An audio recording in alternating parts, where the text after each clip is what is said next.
Were we not live that whole time? Oh my God. I've been streaming for an hour. Oh no! Oh no! No! I was just recording for an hour. Okay, apparently I'm live now. Oh no! So on Twitch, for those of you that know I stream on Twitch, we have a command called Ali Fail. It's an emote. I wish we had those on YouTube. Holy frick, I've been live for an hour. You guys see me now? I thought I was live for an hour. Welcome to the stream, everybody. Today we're covering painting and texture and metal pieces. Ali Fail, oh my God, I'm live now. Holy frick. Okay, give me a second to post this on Twitter. Oh my God.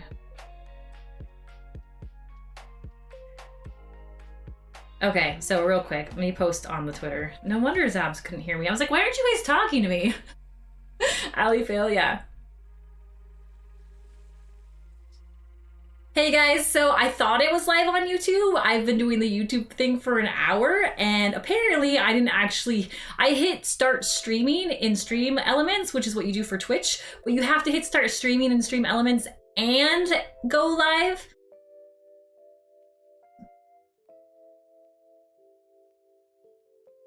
So you have to hit go live in Stream Elements and start stream on YouTube. I didn't know it was two buttons. So anyway, I'm officially live now, even though I thought I was live for an hour, but I'm live now, like officially. Sorry. I cannot believe I did that. Hey Disney, I thought I was talking to you this whole time, Disney fan. Oh my God, I feel like a total idiot. I have been talking to what I thought was a live YouTube for an hour. A whole hour, you guys. So, okay. Welcome to part 2 of the Sylvie making video. Those of you watching this on playback, you think I'm a total idiot right now. It's true. Yeah, I'm sorry. Welcome Ryan Green and Nadia and Jason and Troy and Paul and Disney fan. And thank you so much, you guys. Welcome here. Today we are gonna cover P7 through P10, but because I thought I was already live, I put them on already. So I'm gonna quickly cover that again.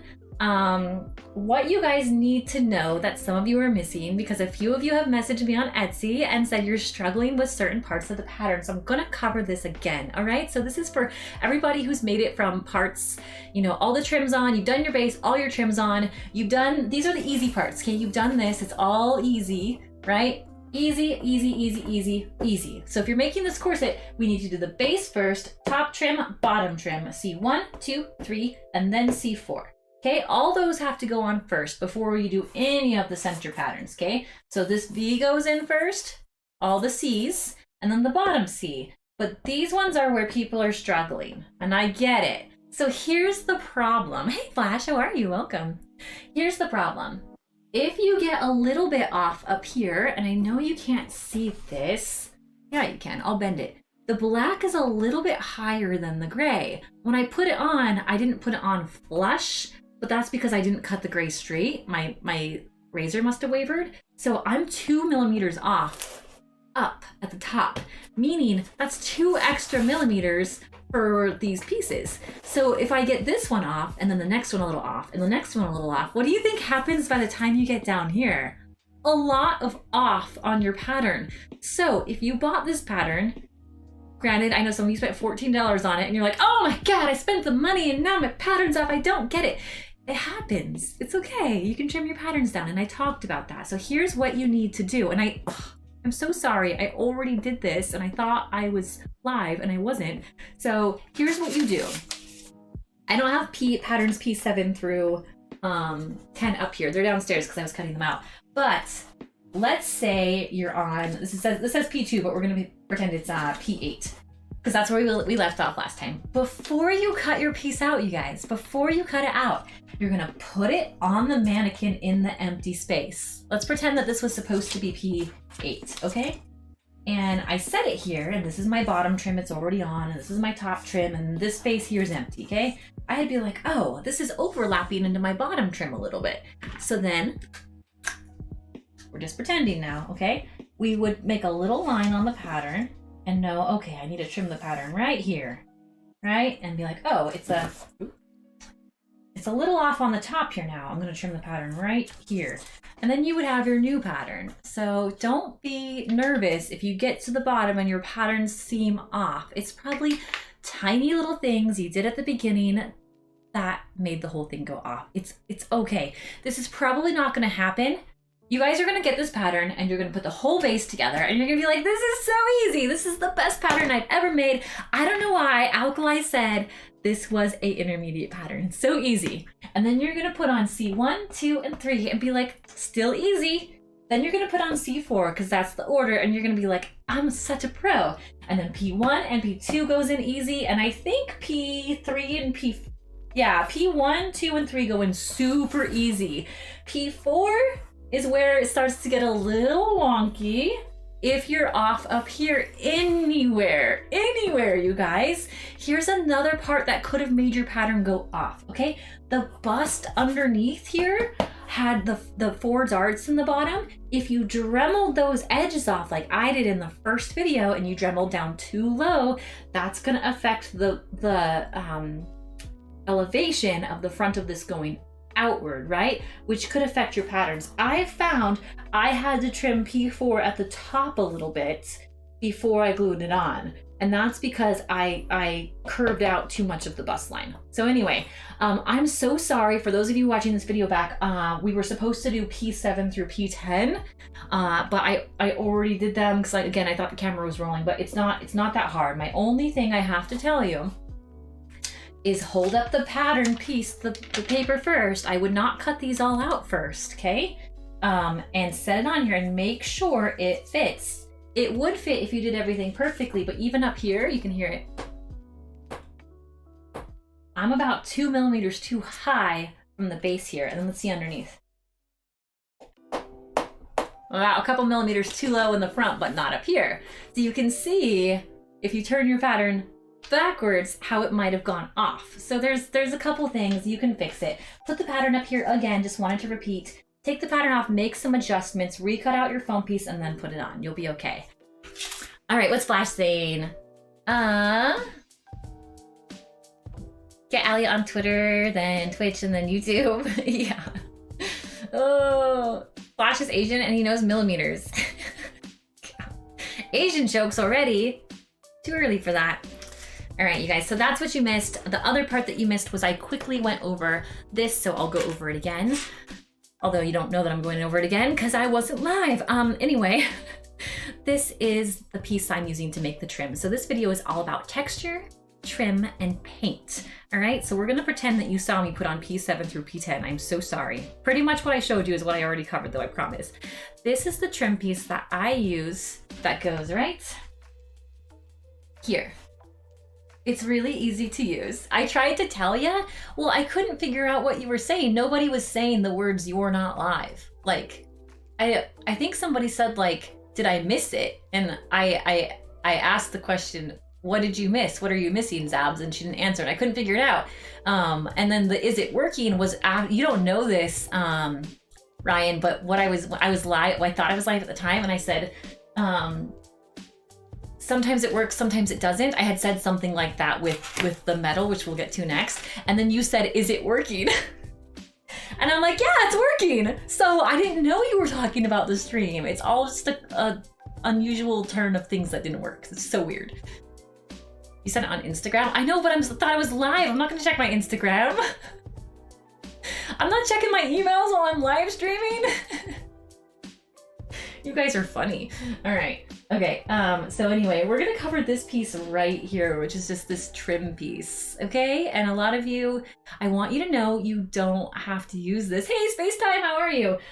You don't have to use this piece. I made this up. Okay. This is not on the Loki show. You can't really see the back of her corset very well, but this is just something I chose to do. This piece would also look cool there. This piece would also look cool there. Do whatever you want. Like, you could paint Do whatever you want, you guys. This is, you don't want to put P10 on here? Don't. You want to do like a cool, like, scalloped design on your P10? Do it. You know, who freaking cares, you guys? I know I said this on my other video, but like, it's your corset and the back is extremely open to interpretation. Have a wonderful time with it. Be creative. Do whatever you want. Make it all hippie shit back here with flowers. I don't care. We didn't know you were live streaming. We just thought you fell down and Porter kicked you down. Oh, here, I need to pop out chat real quick because I'm having a hard time seeing it from here. One sec, you guys. Anyway, I just want to take the stress off of it, and I don't want you guys to think that it's something that is difficult to do. Like, you can do this. Okay. I can't make chat a bigger font to see from way back there, but I'll try. So legit, what is their point of no return and what makes it no return? I have no idea, but all I know is that I've been streaming forever and didn't know it. but I wasn't streaming. I'm so sad, you guys. I'm so sad. But now I have a lot of you here, and now it makes sense. I was like, why is there just 3 people? I know that there was people who emailed me this morning and said they really wanted. Now, you know what, Jason? Now I will check my messages and see what's going on. Oh, and also, if we don't normally message, if you're live, you're not live. Thanks! Oh my god. Okay. Alright, so this is what I use. Use what you want.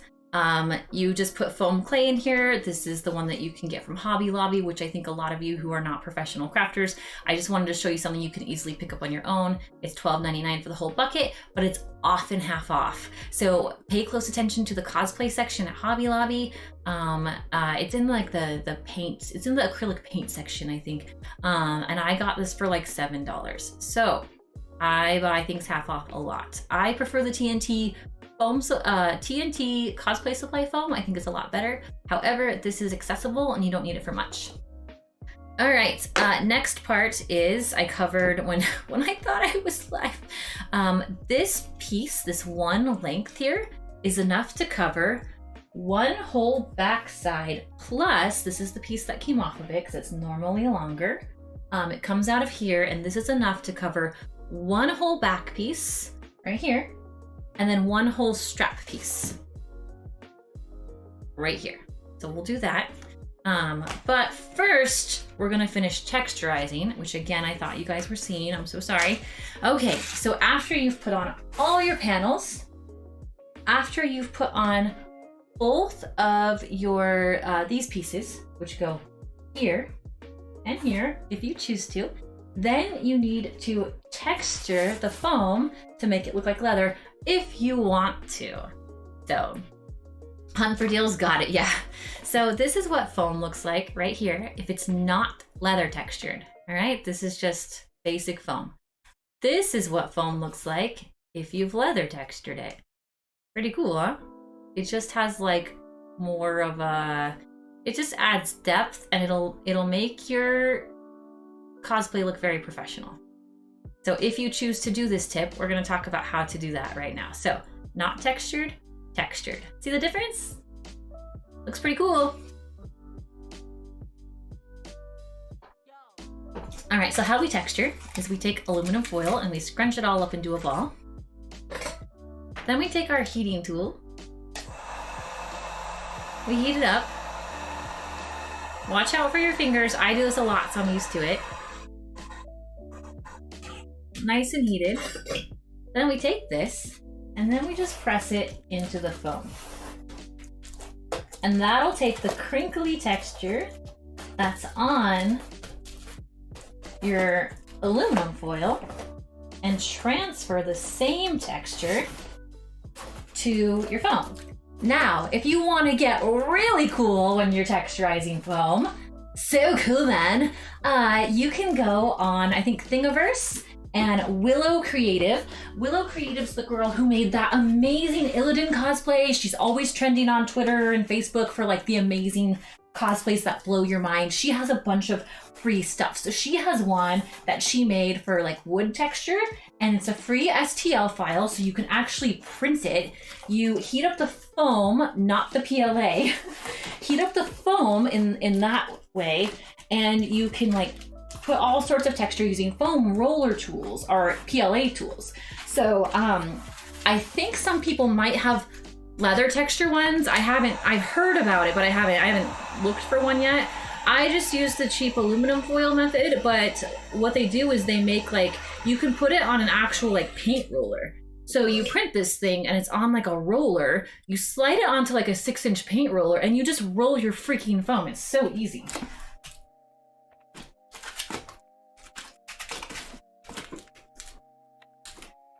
Anyway, so this is enough texture for now. You guys get it.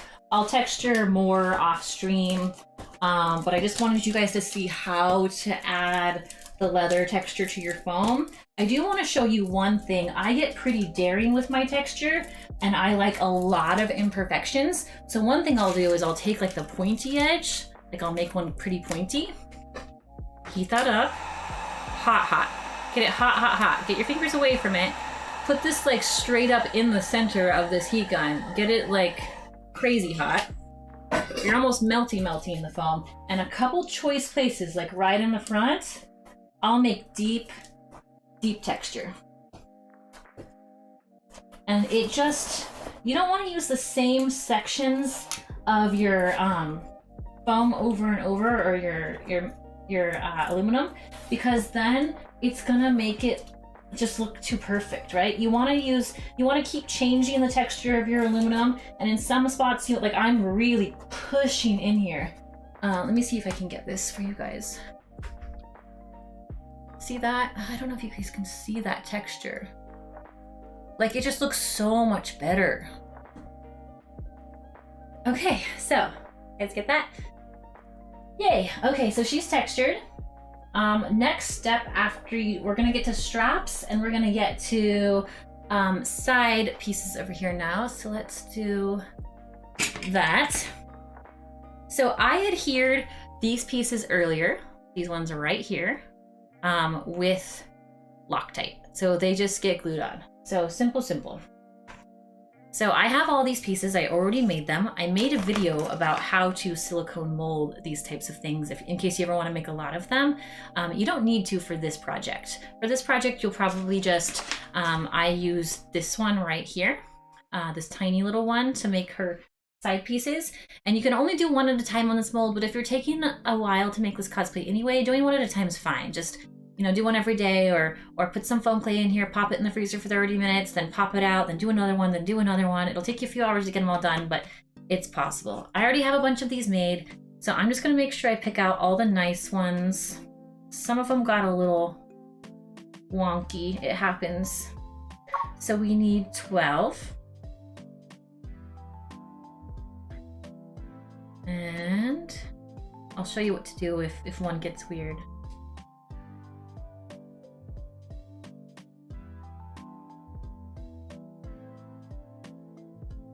And then we're gonna switch, I have a done one that we're gonna switch to painting, okay? So for those of you who are here for painting and finishing, this one's already ready to go, all right? And what's crazy is this just plasti dipped. That's the only difference. See how this looks kind of like, I don't know, almost dirty, but then this is glossy and pretty? That's the difference between just primering, okay? This was this last night. That's the only difference, is I plasti dipped that. That's it. It looks amazing, right? So if you want yours to go from like this to that and have that kind of look, we'll talk about that here in a second. So don't go away. 4, let's see, 4, that's 12. Okay, we've got 12 of them. And what I want to do here is I'm going to make sure my blade is really sharp. So again, I'm using this sharpening tool. I don't know if I forgot to link this last time, but I will link it this time for sure. I'll go back on both videos and make sure I get all my links down there so you guys can find this stuff. Okay. I'm gonna take one at a time. And sometimes when you put them in a mold, there's like a little overhang edge if you didn't get it perfectly centered, which I was in a hurry, so I didn't. So I'm just gonna cut off any little pieces that are like not straight. Pretty. Okay. This one's really lumpy. See if I can put on some white so you can see it. There's just like a lumpy edge where I didn't quite get it in the mold right.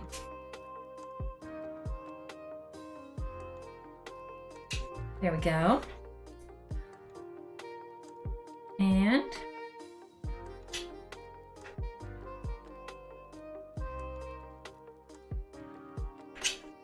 there we go.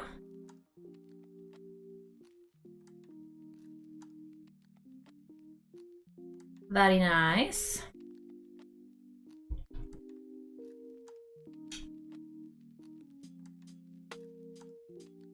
That one looks good. This one is super wonky. Let me see if I can show you guys that. It's just got like this edge here that I had too much overhang in the mold. You want to try to get the mold like actually in the mold. Any overhang you have is gonna show up. So I'm cutting off these like super tiny slivers, but it makes a big difference.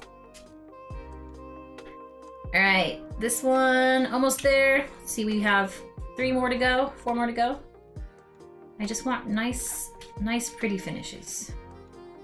Keep in mind, you guys, mine is going to customers. Like, these are people who've bought them on Etsy, so I have to be really careful about my finishing. If it was for myself, let's be real. If this was for myself, I might have just like, I don't know, sprayed glue on the corset everywhere and just put on a mask and like high Chuck Ninja'd the pieces at it and been like, okay, all right, that's good. Like, you've all seen my cosplay, you know, it's good, but in person you might want to, you know, have like the 5-foot rule. You might not want to look too close. For other people though, man, I get that stuff gorgeous. All right, so got all our pieces. Got him. Got him. Oh my god.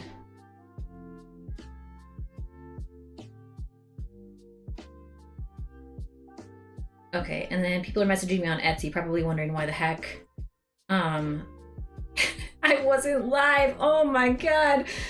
I'm sorry, friends. Okay. So one thing I always do, and again, earlier you guys asked if I use my own patterns. Of course I use my own patterns. So I have my pattern right here, and I always just double check, like, okay, this is pattern, this goes on P6. Does the edge touch C4? Yep, the edge touches C4. So let me count again. So we have the V piece, and then it goes P2. Yep.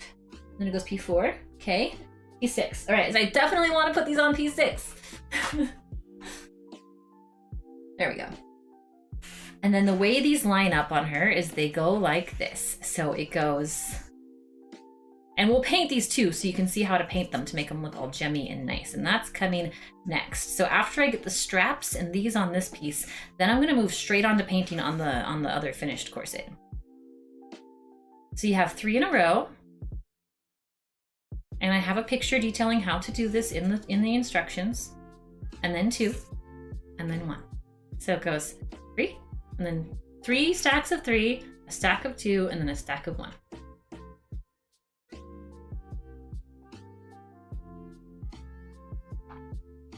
All right, and then Big Tot has a braces appointment. Just have to confirm when that is. So I know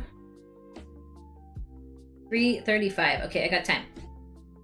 Woo! Okay, so it's just super glue. And her corset's not perfect, so don't worry. So you're just gonna put a little super glue on the bottom. And then again, double check that you're doing P6. I did these wrong on someone's before, and I had to scrape them all off and then retexture the surface because then the surface got weird. And then glue them all back on. Loctite glues super fast. There's different versions of Loctite. Whenever I'm gluing something that I don't want to have to stress with and have like no working time, I like the blue Loctite. There's a green Loctite. It looks like this. Oh, sorry, this is Gorilla Glue. And this is Super Glue Gel. This dries super fast too, but not as fast. And you have a little bit more working time. So working time is great if you're working with like the metal pieces I'm gonna be working with. But then stuff like This Loctite, I don't want a lot of working time. I want it to go on where I place it, and I don't want to have to deal with it. Hey, Going Ape, how are you? We're moving on to painting next. So I have these, I'm calling this texture because anything that goes over the top of a corset's texture, right? So even though these are gems, we're putting them in the texture category. So I spent the first live stream teaching people how to build the underbust, which is the base pattern, which can be ugly. And then we did most of the panels on stream 1. And then today is texture. So we did the leather texture on the corset already with the good old, you know this trick, Becky, good old aluminum foil. We have a pro in chat, you guys. If you have, I have tried so hard, okay, like one time, but still, to get Becky to do more YouTube because she's so much better than me. Yeah, you guys, everybody just stop. I'm gonna drive to Nevada right now. She lives somewhere in that vast state. And then knock on her door, and we're gonna finish up this stream from her craft room because she is so talented. I would love if she did YouTube. It's just amazing. She has YouTube, but she hasn't posted a video in a long time. She has a Doom video that went viral on YouTube though. Super cool if you want to check that out. Not Doom. Yeah, Doom. Yeah, she made a Doom weird skeleton cosplay thing. I don't know what it's called. I'm not measuring. I'm not measuring at all, friendos. If you want to like get out your graphing calculator and figure out the best way to glue these on a complex curve to make it so that they look straight to the human eye, go right ahead. But I'm just sticking them on here in a basic pattern. I know it's black on black, it's hard to see, but there you go. You'll be able to see better on the other one that's finished where we're gonna paint. So we'll be switching mannequins in just a few minutes after we get these straps on. So straps next.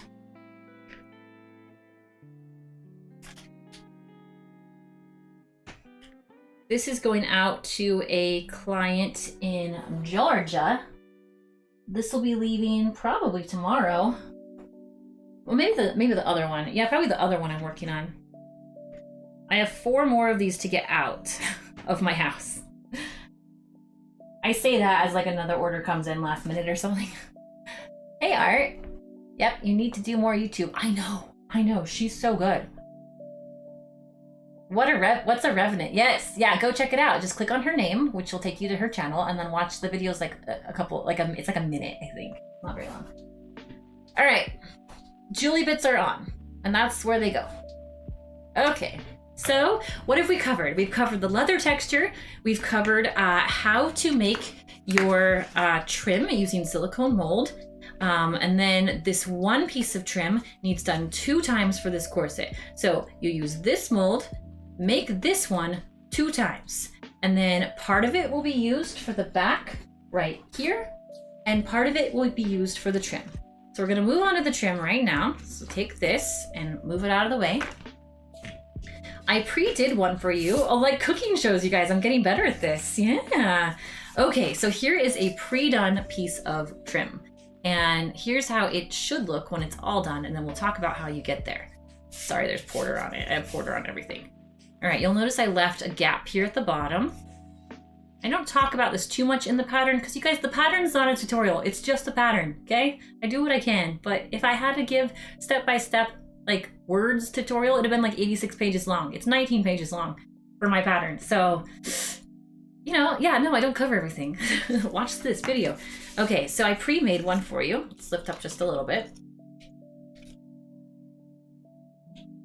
Okay, this is a done one. This is a non-done one. A non-done one looks like this. What you want to do is, I say in the tutorial to to do about 12 inches. I actually did this one about 13 inches because it's for clients and I don't know how long they're gonna need it. So I went a little bit longer. 12 inches, if you read the pattern, is what I said fit me. Everyone's gonna be different. That's why I did not specifically make a pattern for this. I told you how to do it, but I did not make a like 12 inch, 13 inch pattern because everyone's distance from here to here is different. Measure yourself, okay? My sweet loves, measure yourself. No, I did not make a pattern for that because y'all all different. All right, so here's what you do. You're gonna put this on over your body. You're gonna hold your measuring tape maybe an inch further down than when you think the strap's gonna go because it needs to be tucked under there. You're gonna come over your shoulder and down to the back and see how much you need. For most people, I think that's gonna be 12 to 13 inches, but you know, I don't know. Measure yourself and then follow the rules on the pattern. What this is this is a 1.5 inch piece of 4mm foam. So this base piece is 1.5 inches, all right? 4mm. This skinny little overlay right here, this tiny little piece in the middle, is 2mm craft foam. Easy peasy. Or the 1mm cheap stuff at Walmart, who cares? Easy. Hey Clinton, how are you? Do what you want, it's fine. Or don't do it at all, then you could use, one thing you could do is if you didn't want to put this centerpiece in, is you could just take a razor and do razor marks on here, or sorry, box knife. You can do cut marks and heat them up like you learned how to do on piece number P5. But so this is where we're at here, and what I do is I leave a skinny edge right here. And the reason that is because this piece of trim is gonna go right at the bottom, all right? Now I leave normally an inch of clearance right here, because that's what's going to get tucked into the base of the corset. No one's going to see it, and I didn't want to waste foam there. This piece didn't work out that way, and I ended up having it went all the way to the edge. It's fine. Hey, good morning, Philip. How are you?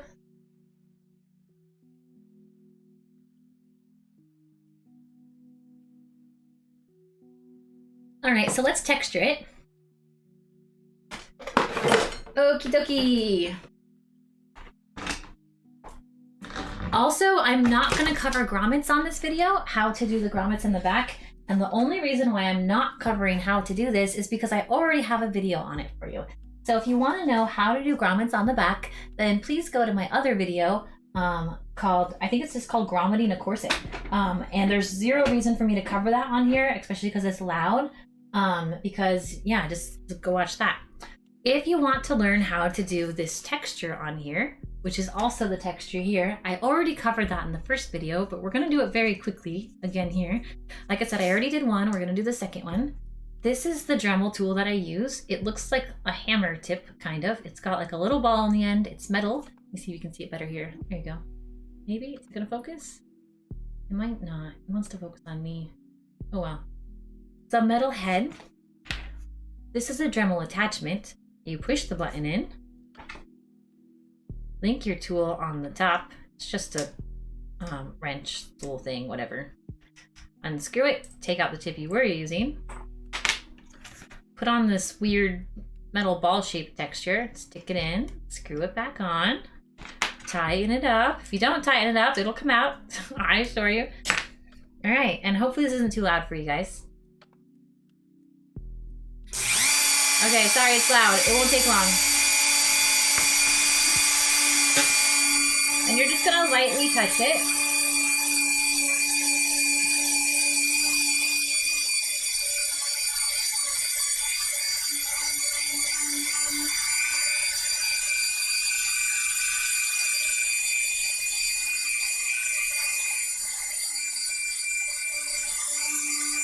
And just keep touching it on there very lightly, like that.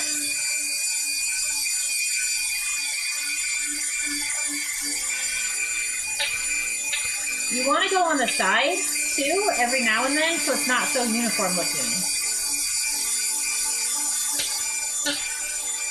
And the sides make funny sounds when you do it. It's okay.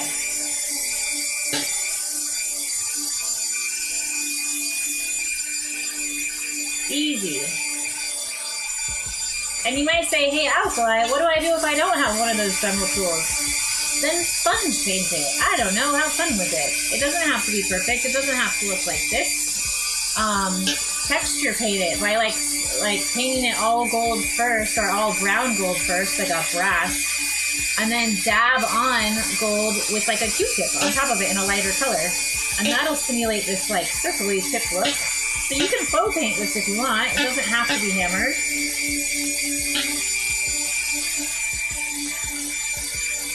Or don't do it at all. If your own Sylvie Corset, you can just leave it flat. Like a flat texture looks pretty too. It's okay.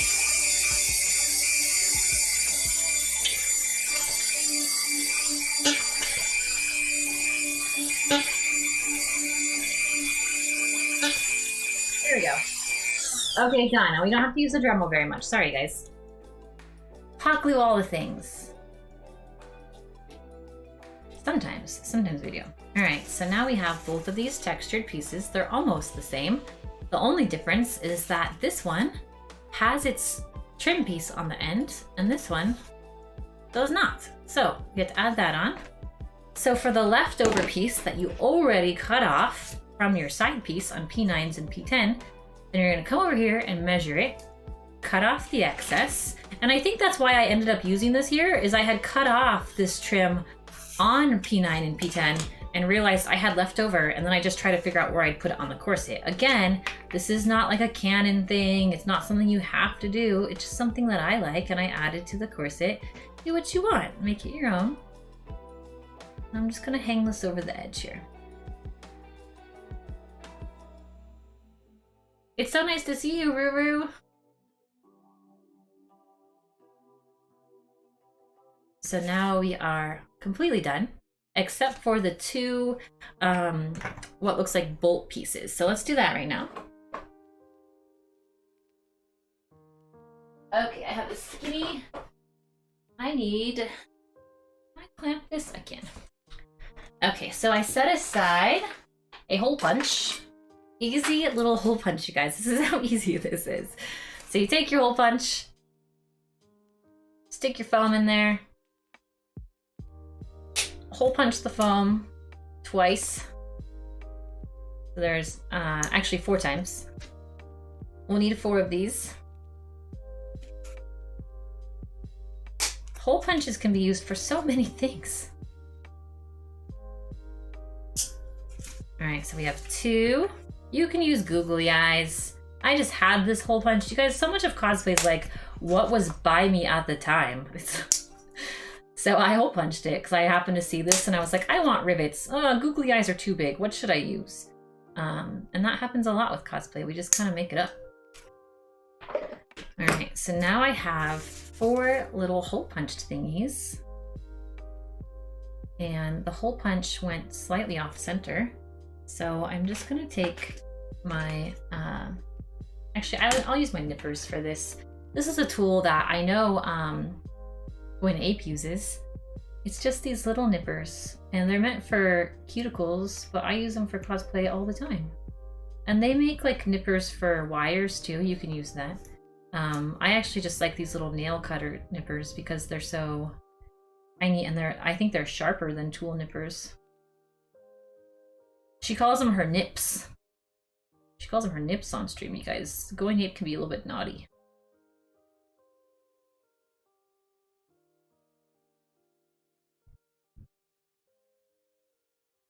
Okay, so I'm just nipping off these tiny little pieces on the side. And now they're pretty little shapes. All right, so you can skip that step too. Why go to the store for googly eyes when you can hole punch and not what? Rattle, exactly, and not rattle. I just think I need to make a YouTube video on like all the tools that I use that aren't standard, because it's amazing what household tools you can use that do such a great job. I love cuticle nippers. As you can see, I mean, I keep them up here. I use them all the time. And these are just 2 little rivets that are so nice. Boop. There you go. Done. And these all get painted different colors. So right now it's kind of hard to see. It all looks so uniform. But, you know, when this all gets painted, and I paint the rivets a brass color, and then I paint the, there's these like, we'll talk about it here in a second when we get to painting, which we're almost to painting. There's these pretty little like brackety things that go on these pieces right here, and they're the same color that I do these.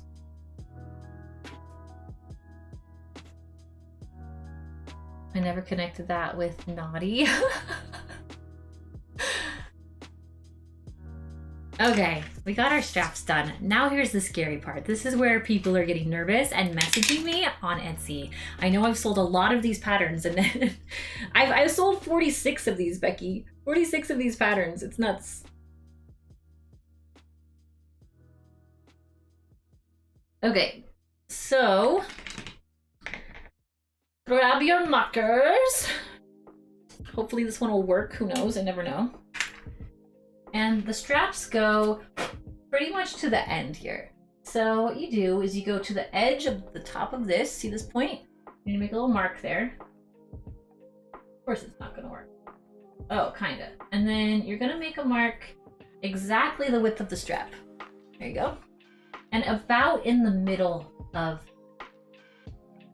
this piece. So when you're looking at where to put the straps, you can put them lower if you want. Just know you need more material. If you put them higher, like let's say you chose to put the strap right by the edge here, it's more likely it's gonna get ripped out. So I wouldn't.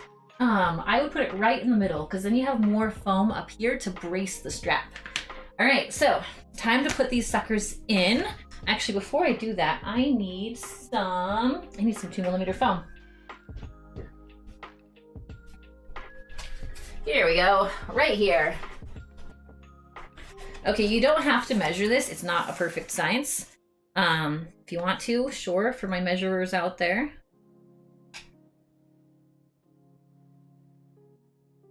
In order to hold these straps in place, you're gonna need, it's kind of like a patch. You're basically making a patch to hold them on.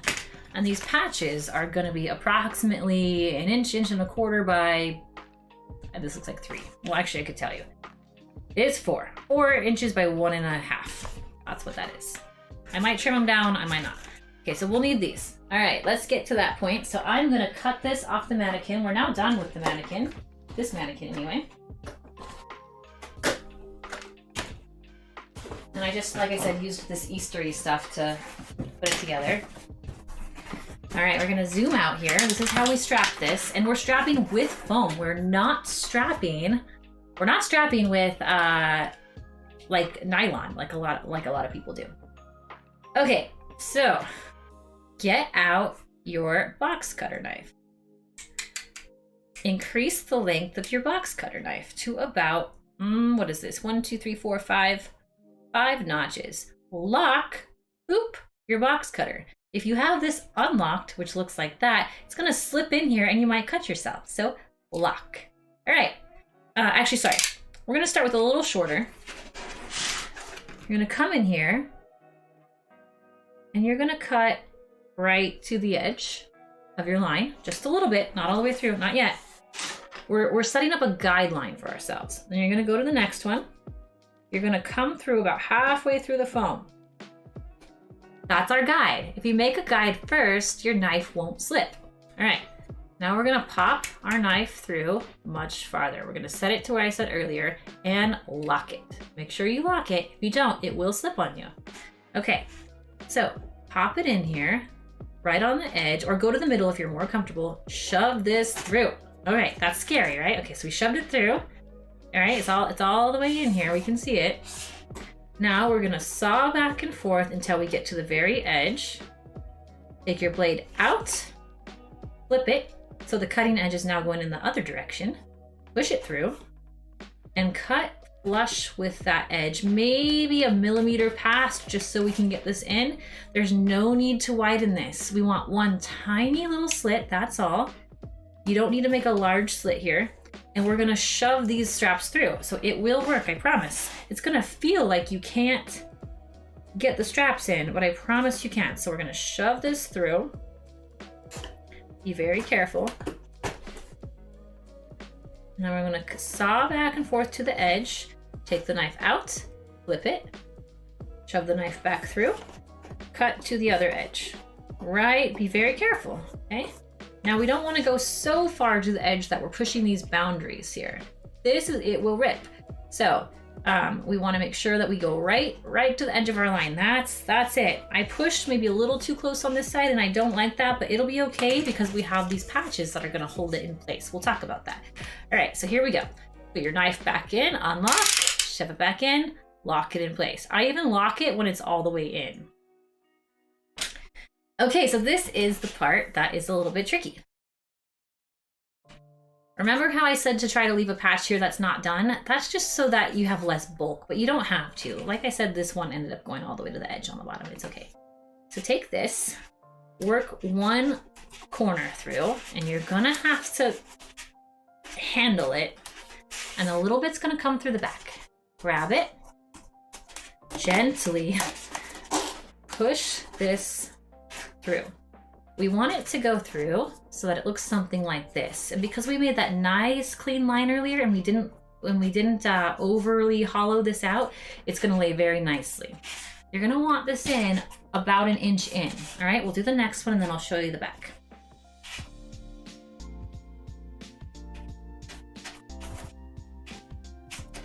Push these through. Okay, so here's what we look like on the underside. We're about 1 inch through. What you want to do, this is very important, is make sure these are even when you pull them out. So we want to go to the center and touch, and we can see this one's a little bit longer.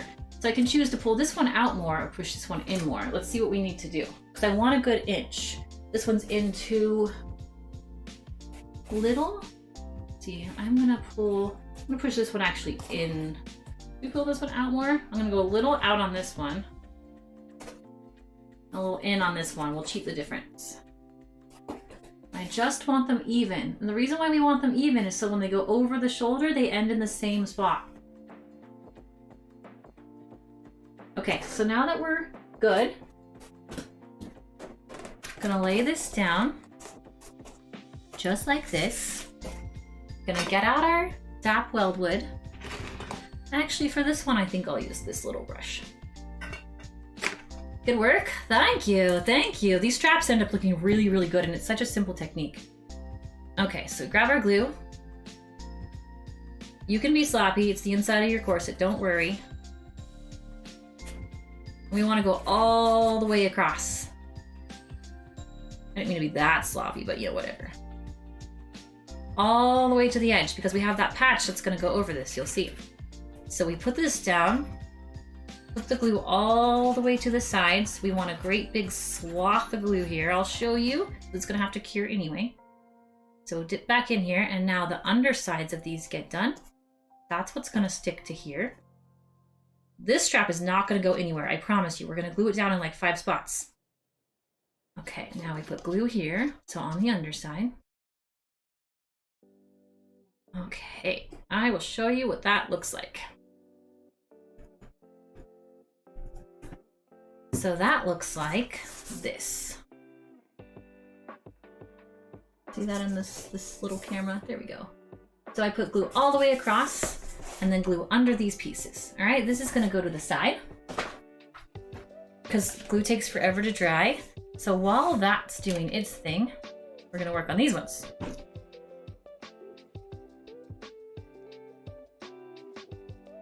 It's a brand new bottle, so it means there's glue all the way to the edge. The glue on the bottom of my big canister is starting to get a bit tacky, so we'll just work with fresh glue from this tiny little bottle.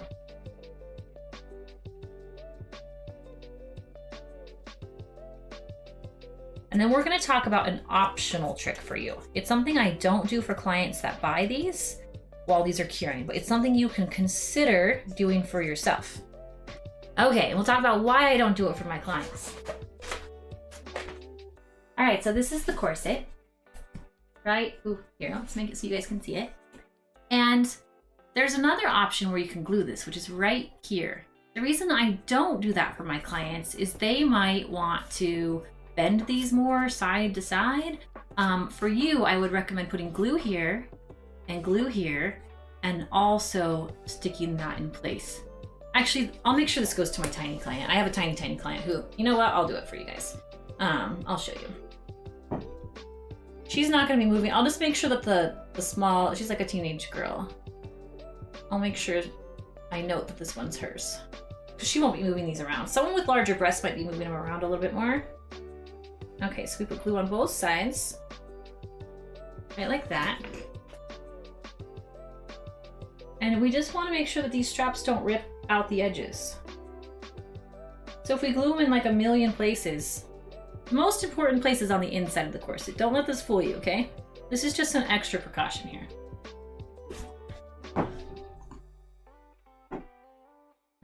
All right, we'll move these out of the way. Put this back down and see if it's ready. Looks like it is. So then we push these down in place, just like this. And really, really get them in there.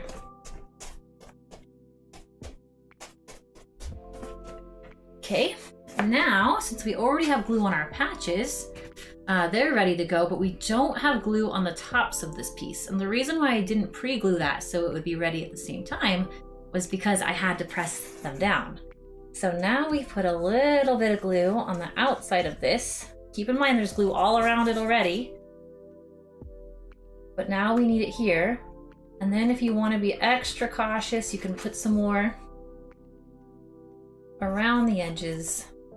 Just don't go too crazy because it takes forever to dry.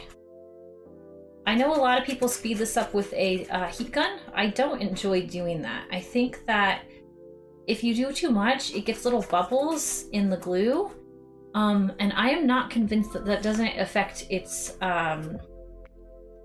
what's the word called? Its efficiency, efficacy, whatever you call that. I'm not convinced it doesn't have an effect on it. So I let it naturally cure. Very occasionally stick. No, it means like it can stick, but its ability to do so. So if you ever did, you would take it way far back and maybe hit it with some heat, you guys, but like very, very, very little. You don't want to overheat those. Adhesion. I just don't mean like, I meant like the chemical properties of it. I meant like, if you've ever like, I tried it before. If you heat the contact cement too much, it can bubble up. And I'm wondering, because it's just a chemical, right? And it has a emission. So the more you heat it, the more it's emitting out what it's part of it, which I wonder if that affects its makeup slightly. Yeah, so I don't like to spread the fumes if I don't have to. Exactly. So yeah, we're just what we're always doing around these parts, waiting on glue to dry. How do you know when it's dry? That's a good thing to cover. See how you can see shiny spots in it, like on this piece. The shiny spot is right, boop, there. You can see it's darker. So you just kind of want to wait for all of that shine to go away. And ooh, I picked up the shine perfect right there. There's one super, super shiny spot. That is just not dry enough. Now, you could help it along by kind of like thinning it out right there. Maybe you just got kind of a thick spot. So you can grab like a piece of foam and kind of spread it around a bit more, and then it'll dry much faster. I think we're ready to go though. Then you take this patch, you put it over the top. You want overlap on the bottom, so make sure there's gonna be room on the bottom. That's the most important part. This needs to overlap the edges and the bottom. All right. So what we're doing is we took a 1.5 inch anchor point, which will always be weaker, and we increased that anchor point to 4 inches. So now, instead of distributing our weight of our boobies, some girls have big boobages, we're distributing that across more area. So it's gonna be, you know, less likely to break. Okay, so we put our patch down, and now our girls, this client's girls, are now being held up by a total of 8 inches of material, as opposed to 1.5 times 2 is 3 inches of material. So it's very, very likely now that these straps are not going to break. All right, so we are patched up, straps are in, and then this was the optional part. We're gonna take these and we're gonna press it together. And now this isn't going anywhere. So these straps are glued in 3 places. The straps are glued against the inside of the corset, against the patch, and against the outside of the corset. So the reason why I said you may not want to do this attachment on yourself is it impacts their ability to go sideways just a little bit, not much. So on yourself, you just have a little bit more flexibility. So one thing to consider. Okay, so we're done. We're done with this piece, and now we're gonna move on to painting on the nice piece, all right? So if you guys have any questions on this and you're making it yourself, please let me know. Let me see if we can get that leather texture. There you go. You can see it a little bit better now. See the, let me get my face out of it because it wants to like zoom in on my face. All right, see how I put like little divots in it and little creases everywhere? That's what gives it that leather texture on the corset as opposed to a smooth texture. All right, so we can check this one. It's done. Woohoo! Okay. Moving on to corset number 2. This one is already plasti dipped and gorgeous. How do you plasti dip? Let's talk. Okay, so I love plasti dip. Love, love, love plasti dip. A lot of people don't like it, but I don't like brush strokes. And I'm really, really good at plasti dip. So I get these pretty finishes. I don't get bubbly ribbly finishes. And you know what? I feel sorry for people that do because it's an amazing product and you just have to know how to use it right. I do very small layers and I make sure the plasti dip is warm. Plasti dip is unfortunately almost $7 a can. So if you don't want to use plasti dip, that's fine. I'm gonna show you what you can use instead.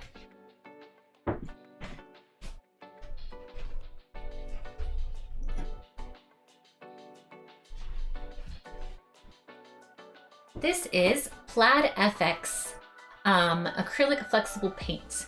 I got this at Hobby Lobby. It says $4.99. Let me see, we'll put it on this one. It says $4.99. It was not $4.99 because just like the foam clay, it was half off. So I got this for $2.50. What's the plus side on this? It's cheap, it's flexible, it's easy to use. What's the downside on this? You will need a shit ton of coats. So you might need 2 of these bottles, so it's actually $5. I do use this to prime the inside when I send it out to customers. I like to use Gauntlet because Gauntlet has this glitter. See the gold glitter in the bottom? It's so low-key, it's gorgeous. So I paint the inside of my corsets in Gauntlet, although I painted one girl's green. She got a green one. It was shiny, pretty, really, really pretty. I do what I want. So anyway, you'll probably need a couple bottles. So the bad side's about plasti dip. It's tough to use. If you're not experienced with it, it has noxious fumes. You need to do it outside, and then you still have to paint over it. So this is plasti dipped and sprayed with matte black spray paint. People say not to spray paint your cosplay. They say the paint will crack. Sure, if you didn't plasti dip underneath it. So I plasti dipped and I sprayed with matte black automotive finishing spray. And because I did 3 coats of plasti dip first, the black matte spray paint will not crack. I've done a million of these. It will not crack. So it's very pretty. Anyway, if you don't want to mess around with plasti dip, because it is kind of a nightmare, then buy this in carbon. Hobby Lobby has it. You can order it online. You can use any acrylic paint, but just know you might get brush strokes. Now, if you get brush strokes, there is a way to make them go away, and that's in the spray varnish coat. Like you can buy clear gloss and from like the hardware store, and a few coats of clear gloss will even out some of your lines. So we'll talk about that. So anyway, flexible acrylic paint by Plaid FX. It's hard to find. I've only found it at Hobby Lobby. Joann's does not carry it. Hey, hey, Boy King. I thought I was live for like an hour. It's so embarrassing. All right. So Plaid FX. This one is Gauntlet. If you do use this on Loki, just know it'll have a slight goldy finish in the light. It's really, really, really pretty. I wish I had one here that I could show you, but I don't. Okay, so one problem with plasti dip is I have a spot on this where it's stuck. That's right. Here, stuck. This is gonna be out my razor. And I'm just gonna come down in here and I'm gonna slit it where the Plasti Dip connected those two pieces, but those two pieces were too tight anyway. And now it's kind of freed them up a little bit and they can separate more. Another little spot where it overlapped here, and then another little spot where it overlapped here and here. It's fine. Let me see if I have any more here. I went to town on Plasti Dipping this, and it was also like 1 o'clock in the morning, so I did too much. I did too much, you guys. I'm sorry. I love my Plasti Dip. All right, she's beautiful. Okay. So let's talk about finishing, shall we? I did all that work lacing this up, and I think I might unlace it. I'm trying to decide if I'm gonna unlace it. Let's see what we want to do first. Let's get the Velcro on first. I need to heat up my hot gun might not be hot in time, so we might have to do the green paint first. I do so many of these that I've gotten like in order of how I do things, so that while something's drying, the other thing can be working. And I think I'm gonna minimize the bottom camera for a little bit.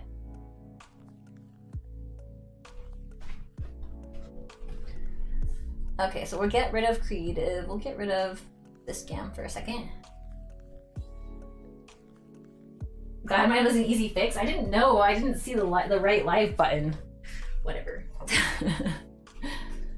Okay, so let's get that. I've got that here. Let's get Velcro. Got Velcro here. If you are not making this Lady Low-Key corset and you are a cosplayer, and you don't know how to cross-hatch your foam area before using Velcro or hot glue, I would highly encourage you to stick around for this next part, because I'm going to show you how to get Velcro to stick to foam and not come off with hot glue. Okay, but first, we are going to get some paint on this part. So on Lady Loki, this part is green. I like this paint. It's from Plat Effects again, and it is emerald. Yeah, there you can see it, emerald, and it is, it changes in the light. So it is a, what do they call that? It's metallic, but it has a little bit of like flex to the color.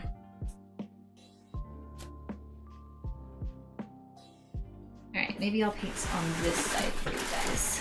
I don't know if you'll be able to see me paint it. Here, I'll try. Oh no. Here, we'll try this angle. I might just be off the screen for a little bit, which is totally fine. You guys don't need me. You need to rest also? Oh, I got lots of sleep last night. It was very nice. Thank you. I set my alarm to go off at 7 this morning, but I just wasn't rested enough. So I went back to sleep until 8:30. That way I could get some work done before this stream started. And I'm so sorry the stream started late. I promise I was here. I was here right at 11 on the dot. Oh, so frustrating.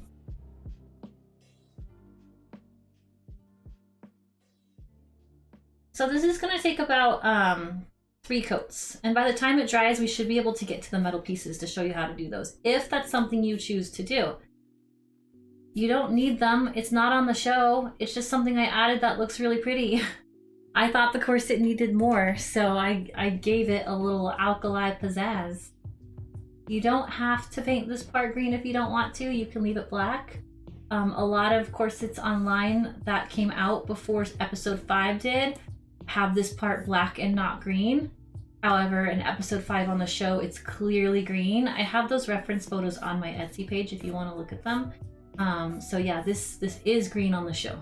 So if you're going for it to be show accurate, then I would absolutely paint this green.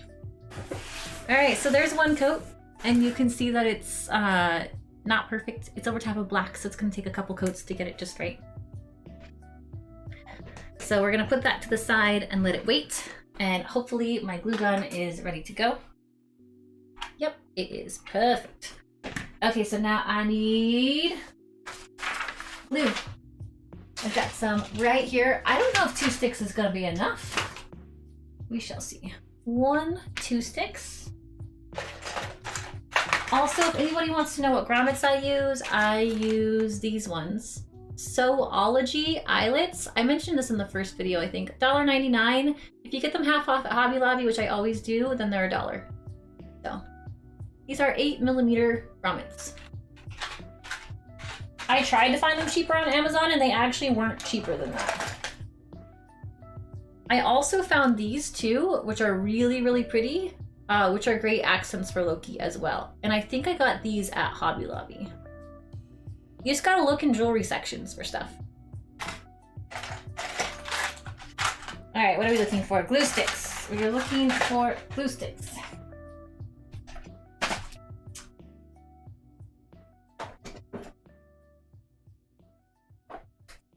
All right, I found another one. Ooh, I found 3 more, so we should be good. It always takes more glue than you think. Okay, so while that's drying, it'll come back to me for a second. And I bought, where did I put it? I just had it. Okay, I bought this whole roll. It was $45 because I wanted a lot, because I do a lot of these, of non-sticky Velcro. If you want to use double-sided Velcro, go for it. It's much easier. But again, I make a bunch of these, so I went for more lastability.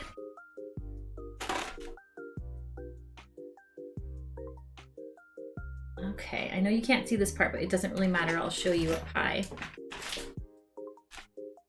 I'm going for pieces that are about 3 inches because I need lots of room for the clients that are buying this. I need them to have lots of flexibility.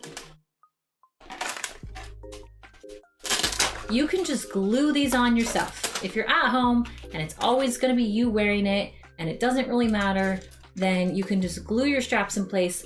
The only downside is if you gain weight or if you get uncomfortable at a convention and want to loosen your straps, you cannot. Which is why I don't have this written in the tutorial, but you can make them Velcro. Hopefully Porter's using the glue sticks as chew toys, not using, right. Okay, so about 3-inch pieces. Now there's question about whether, what side you should put on your cosplay piece. If it's you and not a client like I'm doing these for, then you probably know where they're gonna be at all times. I would put the fuzzy side on the back, which is, I'll show you. Make your choice, okay? I'm gonna give you the pros and cons of both options. Okay, if you put the fuzzy side here, then if you have long hair and you're choosing not to wear a wig, your hair won't get caught in it. That's very important. A lot of people care about that. If you're gonna be wearing her short Sylvie wig, then chances are the hair's not gonna get stuck in here. And then you don't have to worry about it. But if you're worried about your hair getting stuck in the Velcro, I would put the fuzzy side here. Here's the downside. The fuzzy side looks bad. The black side, that's not fuzzy, looks way better, but you risk getting your hair stuck in it. So just know that. I do the bottom piece wider than the piece I put on the top. So yes, this is not 1.5 inches wide, this is 2 inches wide, meaning there's gonna be overhang at the top. But the reason I do that is there's gonna be some days where you want to wear this strap wide, it's just more comfortable. There's some days you're gonna wanna choke up the strap and have more flexibility. So the reason why I encourage using Velcro is just so that you have some more options. So it's up to you. Okay, I think I might need to turn the other camera on.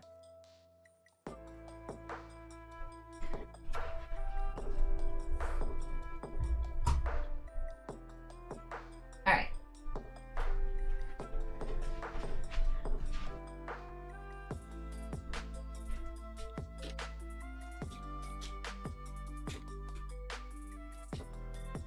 Okay, I'm thinking about taking this off of here. I might. Yeah, I'm gonna take it off. All that work. Well, now you know what laces to get.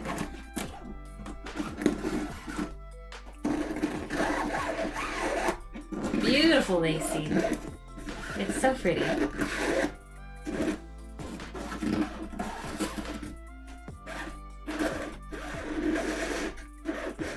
Actually, you know what? It's easier to paint the gold when it's on here. Let's move on to the gold real quick. I just realized. Okay. No, never mind. Sorry, it's gonna get all messed up if I do that, so let's not. I'll just do the straps as intended. Okay.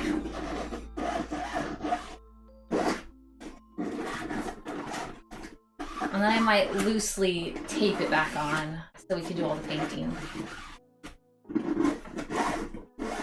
Forgot we were doing straps today, or I wouldn't have laced all this. I didn't forget we were doing them, I just didn't think about the repercussions.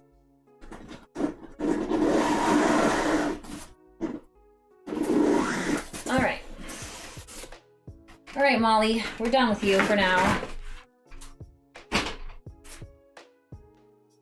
Okay, this is the important parts. Everybody, listening ears, okay? You are going to...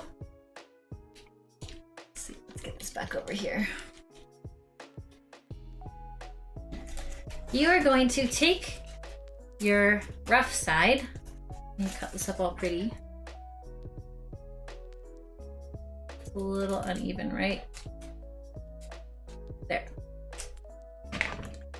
And take your rough side. I'm gonna take a pen. Do I have a pen up here? Pencil's fine. We're gonna mark where it goes. Hopefully the Velcro blends in enough and clients don't care, but they'll prefer that I did it this way. Okay, this is the tricky part. This is what's gonna scare some of you. Don't worry.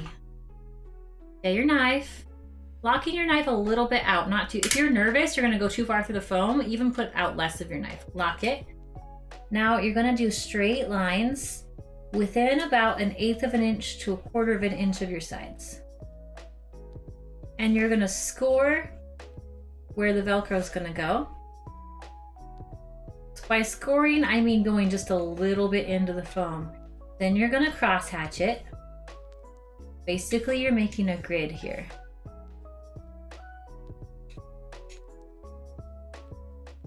This is gonna make sure that your Velcro lasts longer. If you wanna be extra, you can come in and do a little bit more this way and this way. But just be careful to not go outside your lines because then they will get seen. Once you've done that, take your heat gun. This still works through Plasti Dip, don't worry. Heat gun it until it expands. And you can see all the lines start to separate. Oh, I did not go deep enough through the Plasti Dip. Hold on. Oh, I did not go deep enough. Okay. I did my last one before I Plasti Dipped it, but it will go through Plasti Dip. You just have to cut a little bit deeper. Basically what we're doing is we're just having a space where the hot glue gun can seep into the foam. It's gonna seep a little bit into the fabric. Anyway, there we go, beautiful. You'll be able to see it on the underside a little bit better. This is gonna be close enough. I'm just gonna help that since the Plasti Dip's on there. Good. Okay, now flip your Velcro upside down. This needs another glue stick.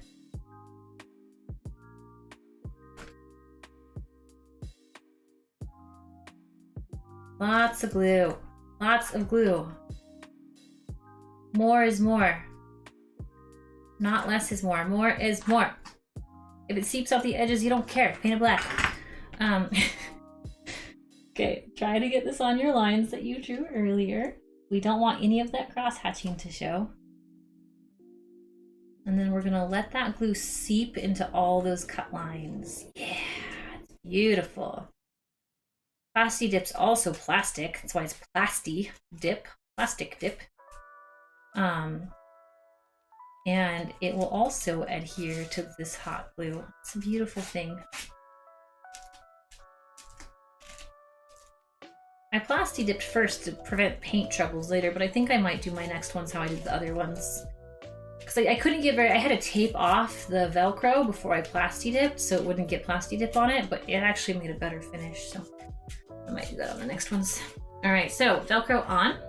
Oops, I didn't realize that was in front of the camera. Oh, it came unclipped from the table. No, okay. My best intentions. Live is never without its issues, you guys. Never.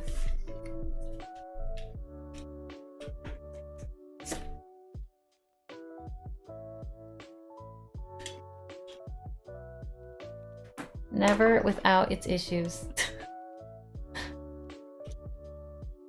There we go. Are we better now?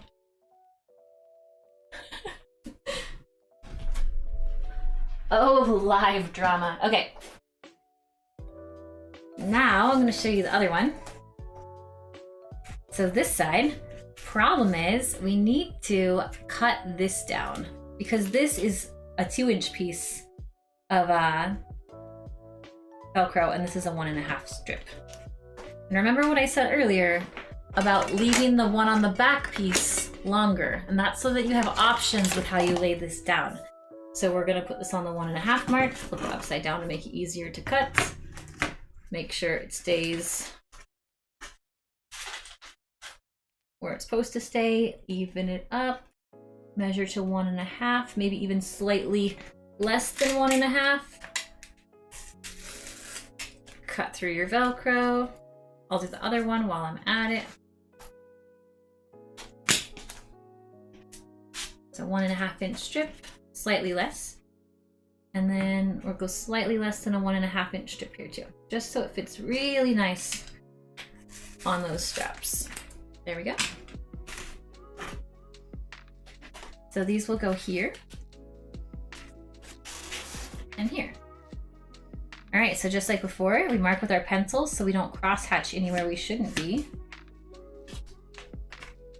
Then you'll see it show up much better on here. Reduce your knife.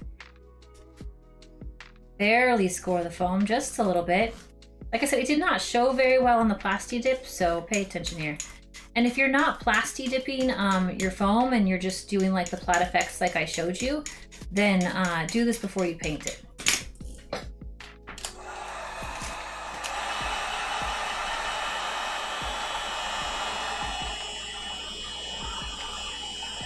There you go.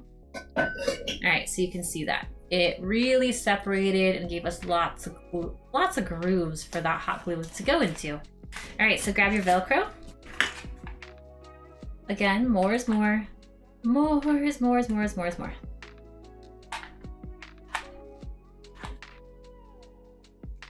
We want this to go right to the edges. Otherwise, you have to pull up the edges later and make sure it gets under them, which is okay, but annoying.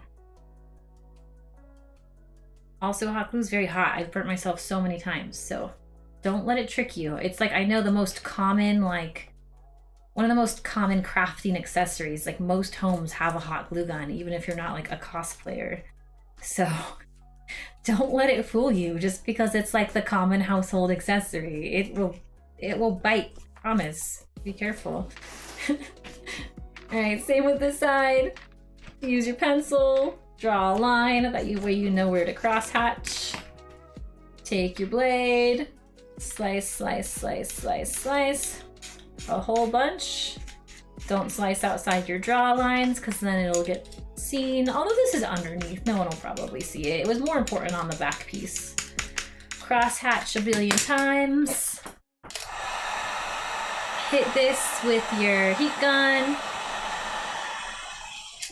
That'll expand the lines and make them look deeper than they, did before. Grab your heat gun or your hot glue gun.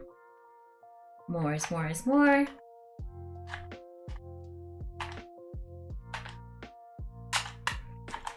There we are. Rick, it got me. I told you it was hot. It's so hot. Okay. Dang.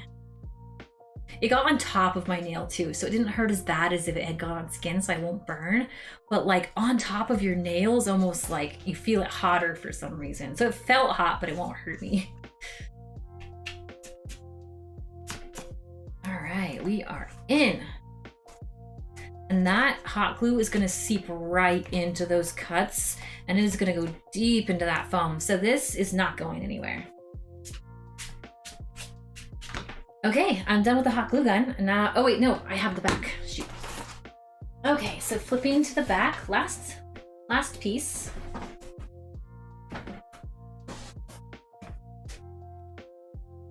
Last piece. Put this on here. Measure where it needs to go with your pencil.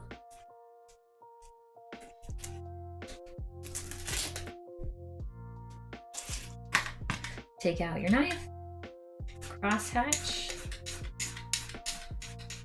See, I did it all pretty for you earlier, but now you can tell I don't care. No one's gonna see it. Just go in there, make your cuts. I promise, if you do this, your Velcro will stay a lot longer. There we are. And now heat.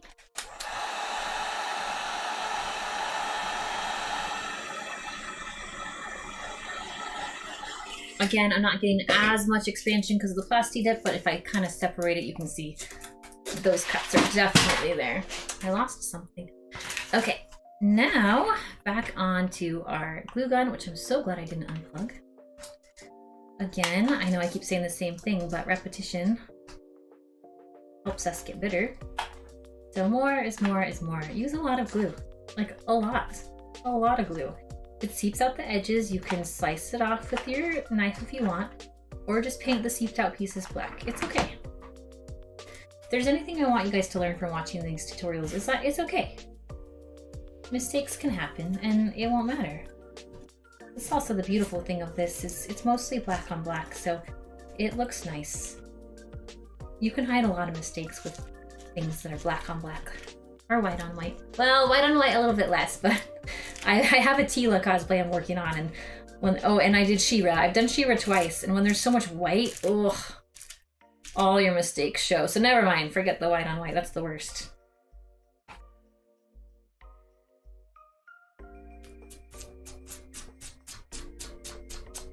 Just used a little piece of foam there to help wipe away the glue. And now we're done with the straps. And now they will look so good. Check it out. Check it out. Da, da, da, da, da.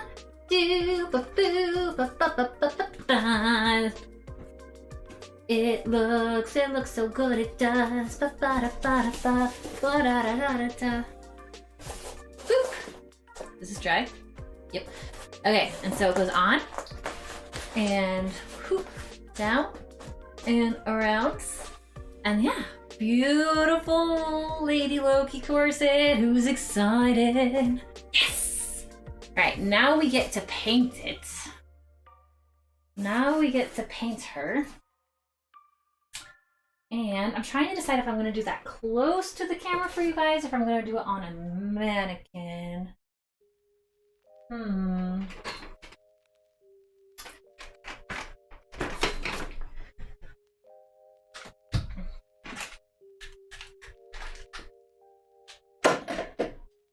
Trying to think how we want to do. Probably like this. Okay.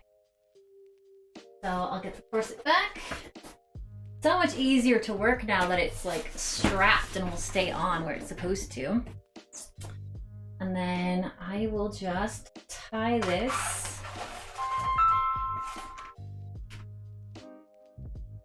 with one string. I'm not going to lace up the whole thing. I just want it to stay on. So I'll put the string through here. I know you guys can't see me.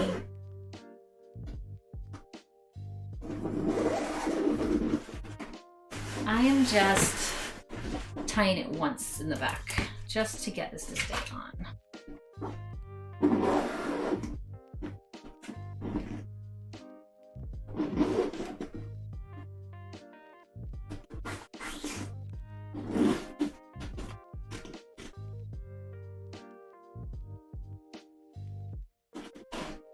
Okay.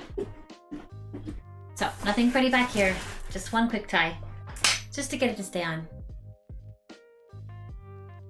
That was my friend.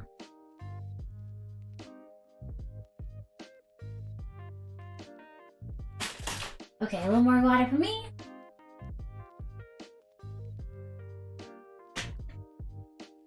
Molly is in back. Molly is back. Yeah, Molly's back. Okay, so back to Molly.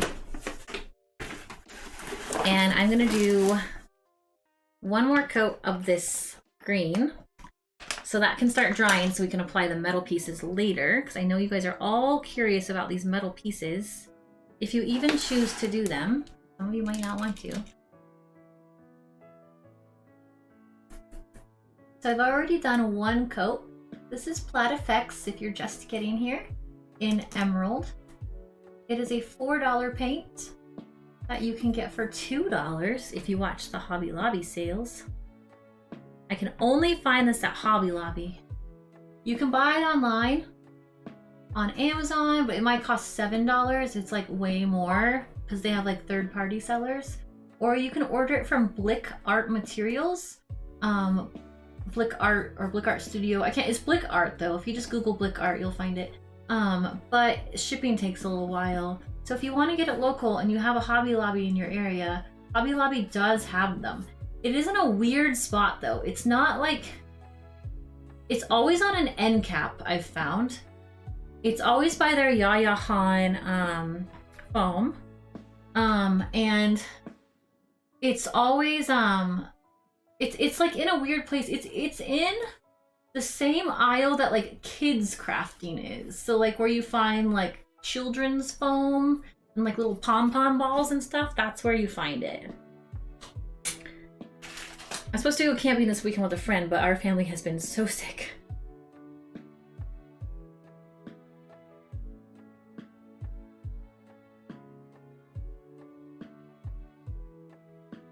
Okay. I took so much cold medicine before the stream because I promised my Etsy people that I would stream this, but I did not feel good today, but I made it work. All right, let's move on to the shiny gold pieces.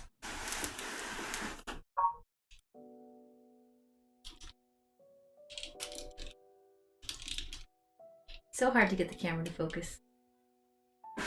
There we go.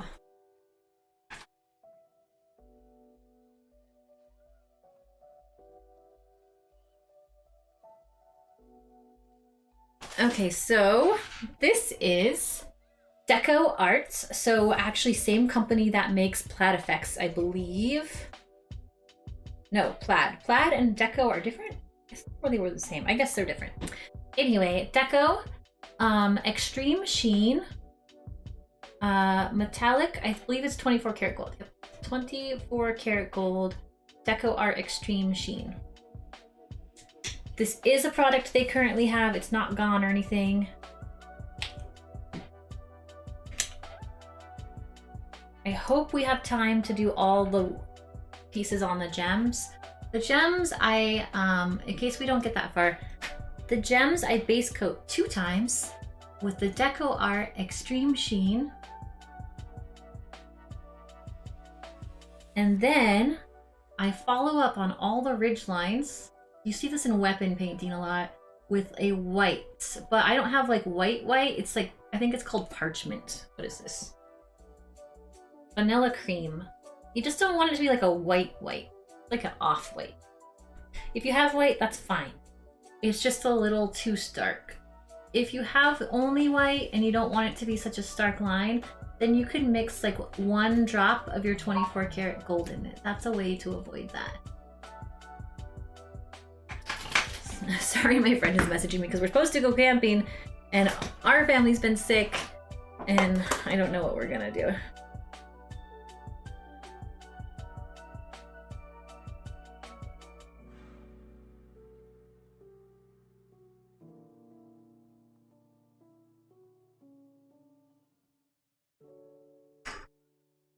Okay.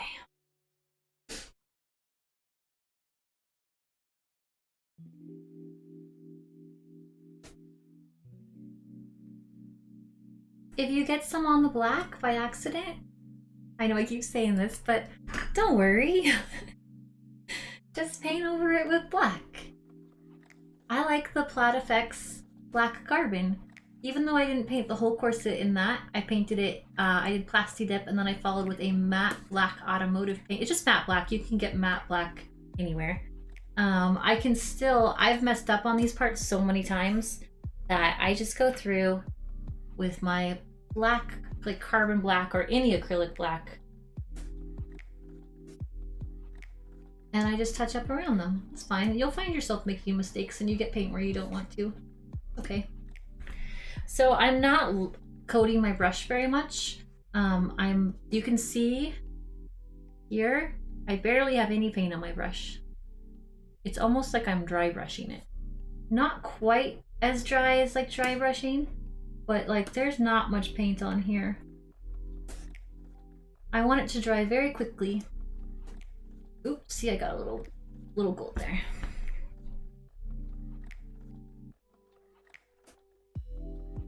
The quicker this dries, the quicker I can come back and put the second coat on. 2 thin coats looks a whole lot better than 1 really thick coat.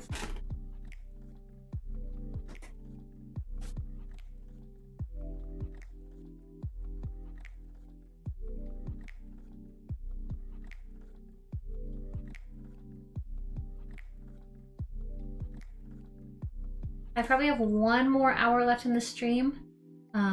Depending on if Big Tot is feeling okay. He's been pretty sick. He has physical therapy today from when he broke his knee. So I have to take him to that. Wait, no, his braces. Oh god, there's so much stuff. I'm always so busy. Okay, so that's the gold pieces. 1 coat. Now, I don't know if I can get this camera high enough up. We're gonna try. Yeah, okay. And I'll try to angle this to you. So the less paint you have on your brush, the better for this part. And you're just gonna wanna come in here, and this is dry brushing. Dry brushing is where you put paint on your brush and then you wipe it off. And we're gonna come in there, we're just gonna do the very, very, very lightest coat. I put paint on my brush, and now I took the paint off of my brush.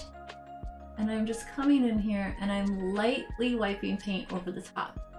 If you notice from the pictures on my not my Discord, on my Etsy, that are in the description link, or the photos for this piece, I include screenshots from the show.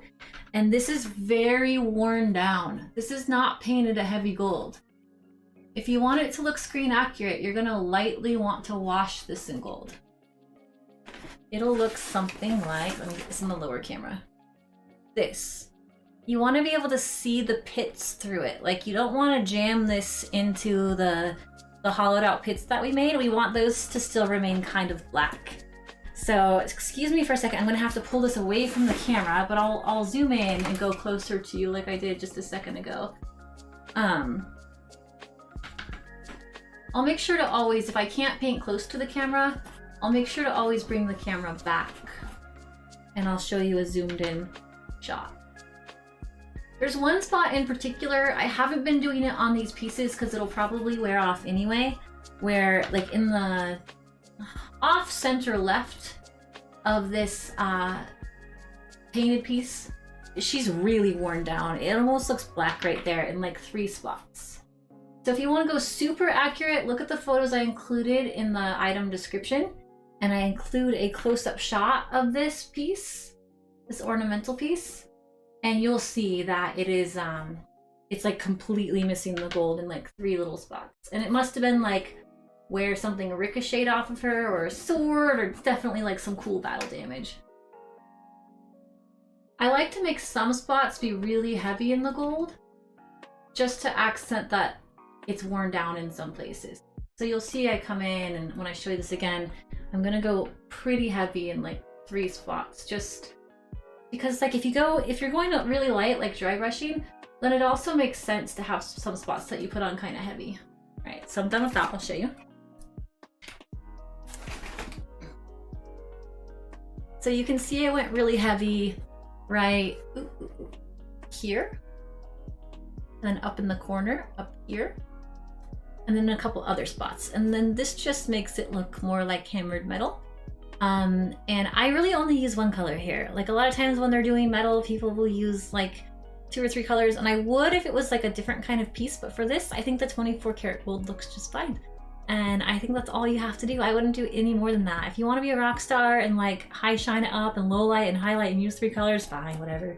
But like, I think that's too much work. All right, so we got that piece done. Now, moving on to the back. Same thing, dry brush. So to dry brush, we dip our paint, we dip our brush in the paint right there. And then we come out of the paint somewhere else and take the paint off of our brush.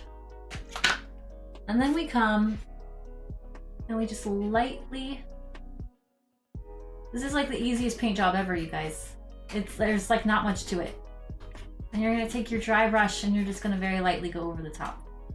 I hope you don't have St. Bernard hair in your brush. Just like that. This is supposed to look worn down, and this 24 karat gold color is like stunning. It's so pretty over top of the black, which is, dropped my brush, which is why it's so important that you do your base color first. So paint everything black, even if it's not supposed to be black.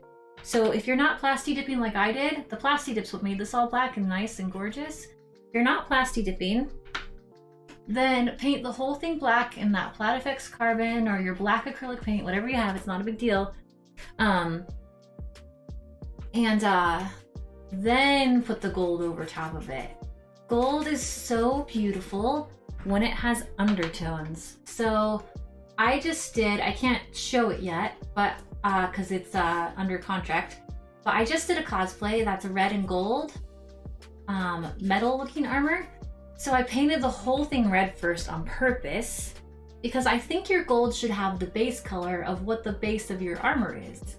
So the base of this is black, so you should undertone the gold in black. So since I did my other armor was red, I did the whole thing red and then I painted the gold over top of it. And what's nice is it gave the gold a super, super warm look. Do you ever use Rub and Buff? Sure, I do, but it's so messy on something like this where there's geometrical lines, right? The problem with Rub and Buff is you're gonna have to rub with a towel, and like, how are you gonna not go across this straight line? And then up here where it's so small, like it's such a small detail on this that it's really hard to use like Rub and Buff on something like that. So I'll show you like right here, I have to get this gold on this tiny little spot.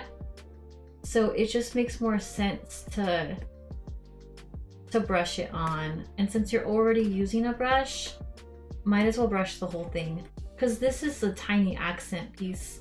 But yeah, I mostly paint it. Rub and Buff's great if it's like a whole shoulder pauldron that's gold, sure. But like the red armor I was just telling you about, it was the whole shoulder pauldron's red and just the little trim on the edges was gold. So yeah, no point to Rub and Buff that.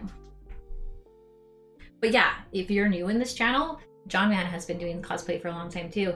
Rub and Buff is fantastic. It's an amazing way to make things look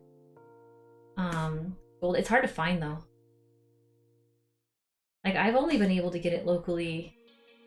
I mean, I can't even get it, like Home Depot doesn't have it. I have to get it online. I haven't been able to find it locally. John Man, have you?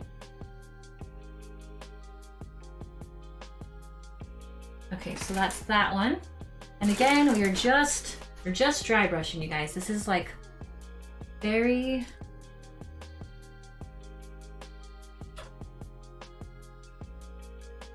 there you go. Barely touching it with our brush. We want all these details. I mean, I molded these, right? It took the time to mold them and pop them out of the molds. I want like all the depth to show. So I'm not going deep in these cracks, just touching the tops. Oh, Hobby Lobby has it? I couldn't find it at Hobby Lobby. That's weird. What aisle did you find it in?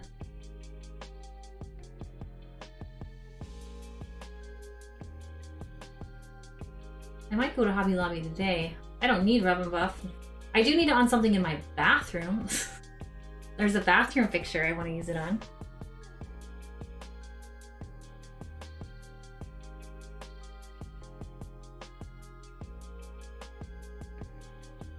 All right, this is gonna be the last video in this series. So if you're watching this series and you're like learning how to paint your piece and all of this stuff, and you have more questions, you're gonna have to message me on Etsy. And I'll help you. I wanna do whatever I can to make your guys' cosplay as successful as possible. So message me. I'm pretty easy to talk to. I wanna help you out as much as I can.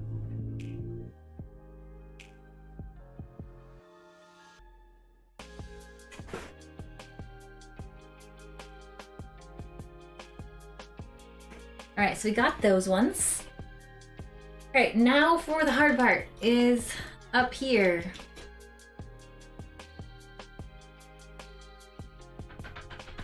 I don't even know if I can look up that high.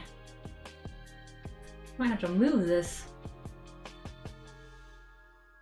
Yeah, I'll do the front of this and then turn it around, friends. The straps are just the same though. And the straps take like a minute to do. They're so fast. I'll show you when I get to the back. What I do is I barely, oh my tippy toes. I barely hit the tops because it needs to look worn down. And then I hit the sides with a lot.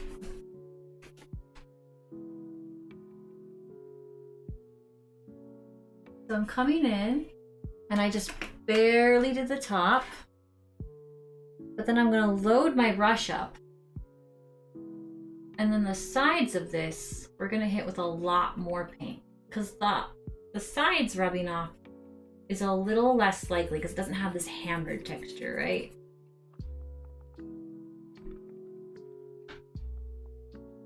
A little bit on the tops of this too. More on the bottom. I mean, this is gonna be coming on and off and on and off. Like her straps, she'd be moving a lot, so they would probably be worn. So I'm just gonna hit them with a light bit of this.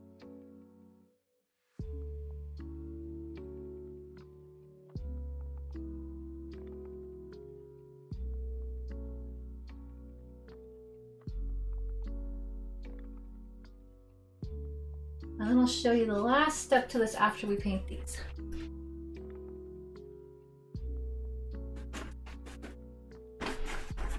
Real quick, I'm gonna get one more coat on the screen so it'll be dry so that I can get to the metal detailing for you.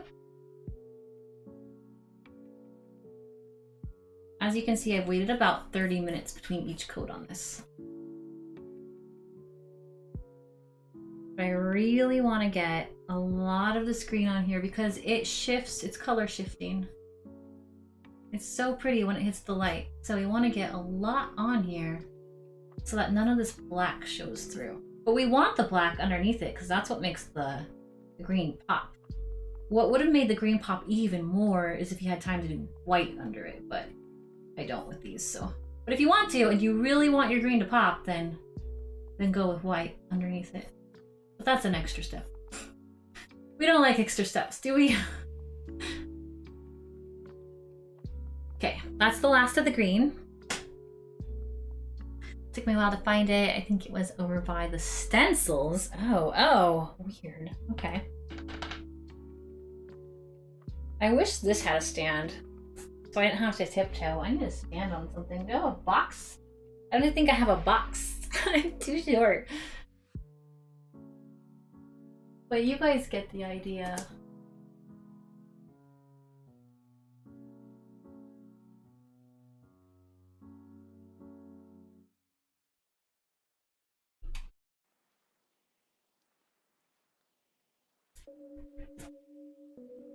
It's the perfect heights for the side pieces, which is why I want to leave it at that height. Those are more important to show you.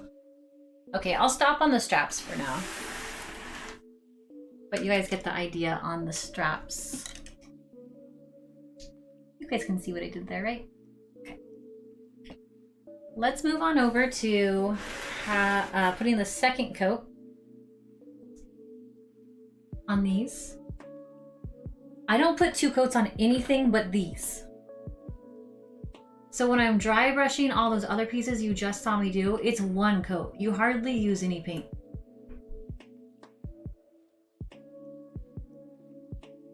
These might get 2 coats. I mean 3. I do like these to look really nice. because it's hard to tell what they are in the show, but I like to envision them as like how officers in an army have like those stripes, kind of like that, and that you kind of wear these with honor. So I would think that they're like kind of like medallions for service, even though she wasn't like in the show, but that's how I think of them.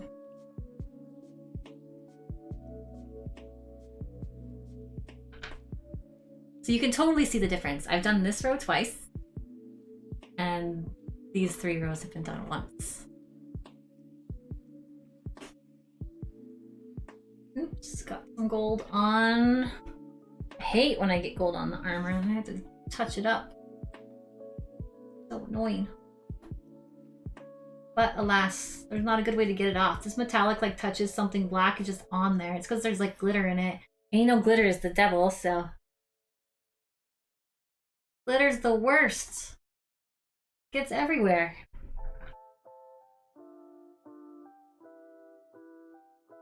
Now that we have that first dry brush coat on, everything else is sticking to it nicely.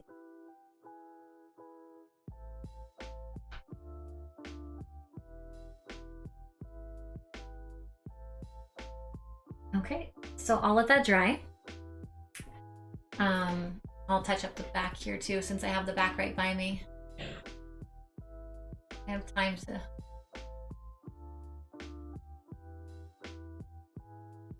to get it on there.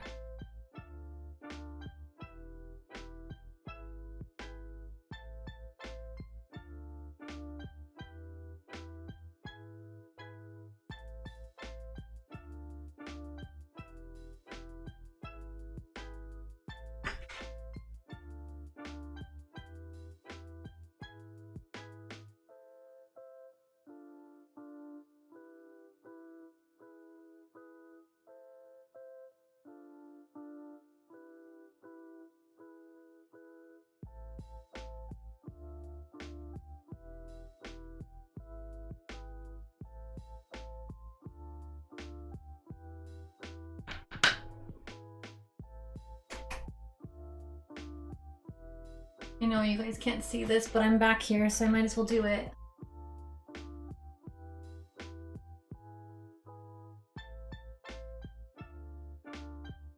And next up is the metal accents on the green parts. Hopefully it's dry enough. I mean, I just did it, but hopefully it dries pretty quick.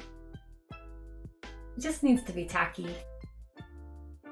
It's super glue, so super glue works pretty much everywhere.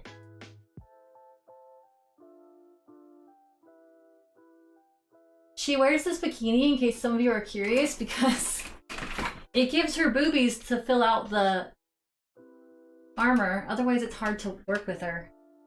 It just dents in on me. You can put a bra on your... If you have a mannequin or even a pillow, like I told people they could use pillows to even do this, you just put a bra on it. Okay.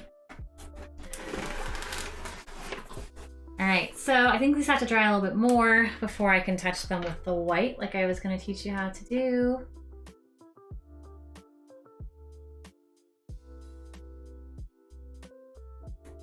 A little bit of a spot I missed here on one of the sides. Get that on there. Okay. And now we're on to this part. I'm actually going to go to the table here for a second. So this is the stuff I was telling you about. It is trim from Wyla. You can peel off these pieces like this. You don't have to use this. You can just skip this part. But this is for those of you who want to be extra. I'm always a little bit extra when it comes to my cosplays. I love trim. I love accents nobody else is doing. Listen up. There's gonna be a million Lady Lokis at a convention. There's gonna be it's gonna be like Deadpool was a couple years ago, but Lady Loki. So you might as well have the best one and stand out and be amazing. Okay. On to the side piece here. What you do, you just take this, hold it up to the spot it's gonna go and measure it. take your cuticle nippers that I used earlier and cut it. These cuticle nippers work for everything. Or wire cutters, whatever you have. Now you have your little piece. Alright, I'm probably gonna have to lay her down. Yep, gonna have to lay her down. Looks like we're doing surgery. Hopefully this is dry enough. Let's do a little touch test. Yep. Sorry, ignore the big metal bar on the upper photo. Okay. Try to get this where you guys can see it. I'll do the best I can. It's a tough angle. Super glue! Super glue it off! It's easy, you guys. Don't let this scare you. Super glue on the line.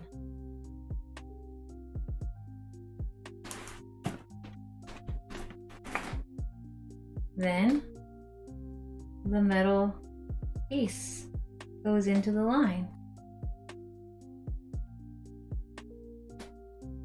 I have a bit of an overhang because I measured a little bit too long. That's okay. Let's give it a little clip. Got shot somewhere across the room. I heard it hit the wall.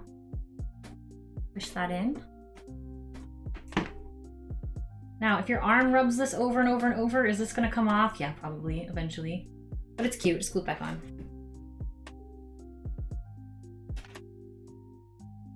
Next piece. About that long. Snip.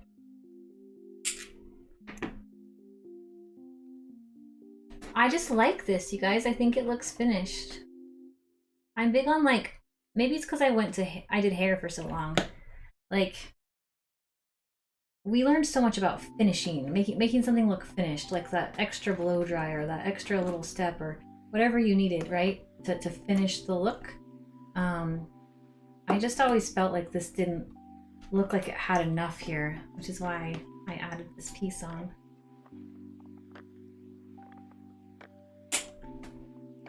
There we go. I can tell I missed a little spot with the glue here, so I'm going to peel this back, add a little bit more glue, and then push it back in. The super glue ruined a couple spots and moved the paint ever so slightly. So I'll have to go in and touch up the paint just like a tiny bit, right? Right, you can't really see it, but I can see it, so I'll want to go in there and touch that up just a little bit. But there you go, now you can see what that looks. Oh, you can see it from the top picture a little bit better. There's like a little issue in there. And so I'll just go back up and touch up the paint slightly. You can see like a little bit of wavering up here. It's where the paint shifted. So once it fully dries, I'll go in there with a teeny tiny brush and I'll touch it up all nice. Yeah, oh, now you can really see it. Right in there. It looks bad. I can't stand. I'll touch it up. I'll make it look really nice. I'm very picky. But you get the idea. Very cute, right? Now I'll get this out of that camera's way. I'll go back up here. See how it just ties in like the top, the sides. It just looks so much nicer. It looks good, thank you. Okay, now we have to talk about these top pieces. And this is where it gets tricky. Where it gets very tricky. I don't know if this is gonna reach. All right, so I talked about these little bugle things. You can cut them down and you can put them in here. I already did that. So I have these already cut down and I have these small pieces. Let me see if you guys can see them on this camera. If you can, put them on this camera. No, you can't see them there either. Here. There you go. So here's my 4 pieces. And I cut them down from these. And it was really easy to do. Dremel comes with an attachment thing and it comes with a little saw. It's so easy. And so I just put the saw attachment on and then I held them with my pliers. So you just take your pliers, you wear safety goggles because little metal pieces go everywhere. You hold them with your plier. And And then you take your saw and you can saw them down into tiny pieces if you want to. If you don't, then paint them on. It's fine. I told you guys I'm a little extra. These two big pieces are gonna go at the bottom, and I think I pre-cut those. Oh shoot, I did not. You guys might have to see me cut anyway. Well, shoot. Okay. I swore I did it. All right, saw has to come out. Safety glasses have to come out. Man, I didn't want to have to do this on stream. I swore I cut it. I can't find it anywhere. Oh, frick. Okay. Now you guys are stuck with me. Okay, so this head off, this bit on. And then tighten the saw. It's really easy, I promise. I know some of you are like, oh my God, but you don't have to do this step. Safety glasses on, you have to. Metal pieces go, little tiny metal pieces will go like everywhere. Then you need to hold this with something like this. I'll move these out to the side. Turn it on.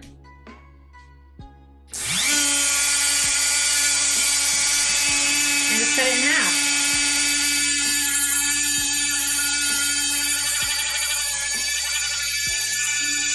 Easy. And then I like to remove my saw blade right away because I think the saw blade is scary to leave on. It's the scariest thing in Dremel. I hate this thing. Like I said, I didn't want to have to stream it because I think it's not for everybody.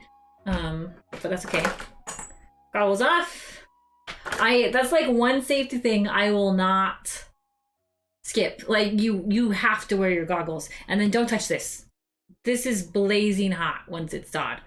So where did the other piece go? Over here? Okay, so these two pieces and this piece are gonna make the bottom cross. And it will look something like this. And you can even skip this. Not everybody likes this detail. So yeah, it kind of looks like that on the bottom of her corset. It looks metallic on the show, so that's why I did it in metal, but it doesn't have to be. And all these four pieces are gonna go up here. And again, I cut these down from one of these pieces. So I know it's a bit extra. Okay, maybe I might lay this down again. Okay, so surgery on maybe. Oh, that's a good view for you guys. Okay. So this spot got a little bit tight. Make sure that's nice and separated in there. All right, so what you want to do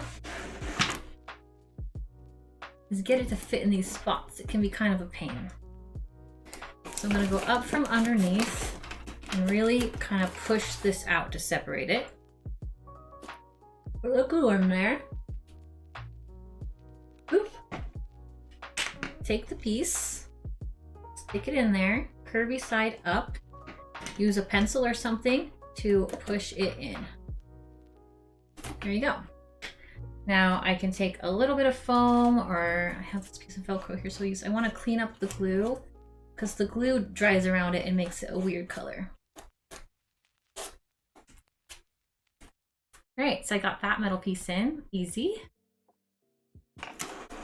This is going the extra mile. This is why people say my corset looks so great, is because it does. It's got metal pieces. That's why I'm selling so many of them. It's really pretty.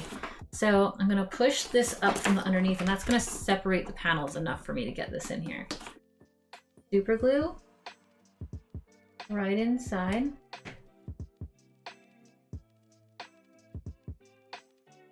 Use a pencil or something. Push it in there. There we go. Simple as that. It looks more complicated than it is. The most complicated part is finding either a bugle that fits or something that works in there, and finding it the right shape so you don't have to cut it down. Like I said, I found these really pretty textured ones, and I like these. I might play with these too. These were Hobby Lobby. I haven't used these yet just because they're a little thinner than these. These are like a nice thickness. So there you go, let's hold this up for you. So that's where those pretty, and see how they gleam in the lights? The metal looks so good. All right, let's turn Little Miss around. So we can get this other side for you. On the other side has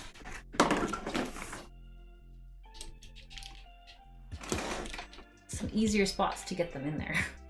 It has to go right here. I don't know if you guys can even see that very well.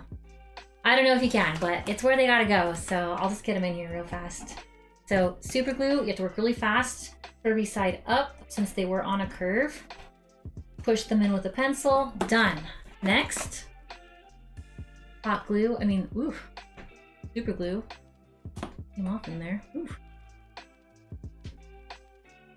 Super glue burns, try not to get it on your skin. I get it on my skin all the time. Well, I know, try not to get it on your skin. Okay, and then use a pencil to like guide it into place. Okay, so that is these pieces. You can see them up on the sides here. So there you can see them all kind of coming together with the gold and then the gold side piece. And then now, this piece. This piece is no fun. This piece, you're gonna need to attach another Dremel attachment if this is how you want to do it. Again, not everybody likes to do it how I did it. I know, it's obnoxious. You have to like cut metal and stuff. Okay, so, and you have to carve into your beautiful thing you just made. It's scary. This is the Dremel attachment. It's another metal one, but instead of the curvy top, like we did for the hammer pieces, this is just a smooth cylinder. All right, so loud sound again. Sorry, guys. I've done this a million times, so I know how to do it, but you might want to trace yours first.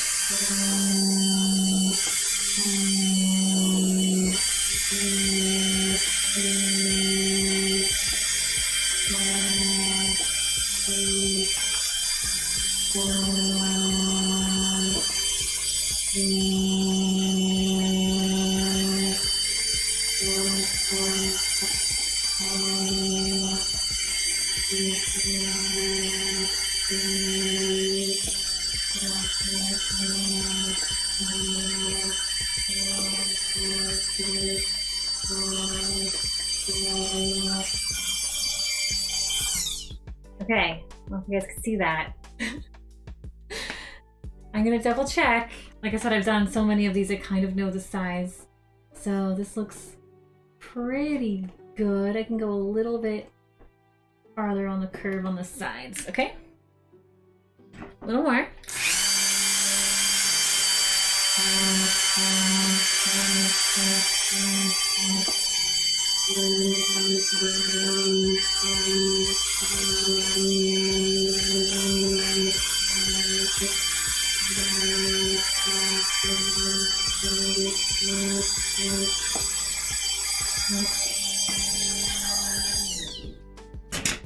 Now we take our nippers again, and then we nip off this little edge that we get from the Dremel.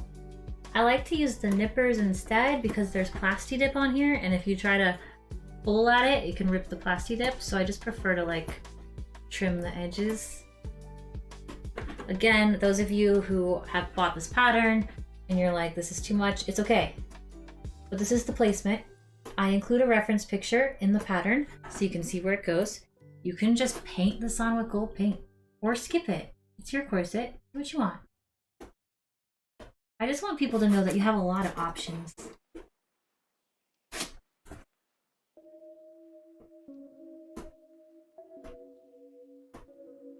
Okay, now let me double check that these fit in here nicely too. That one, it's a little too long.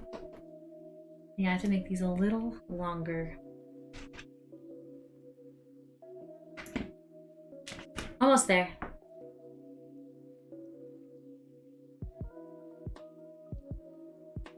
We'll do it live. Exactly. A little bit more length over here.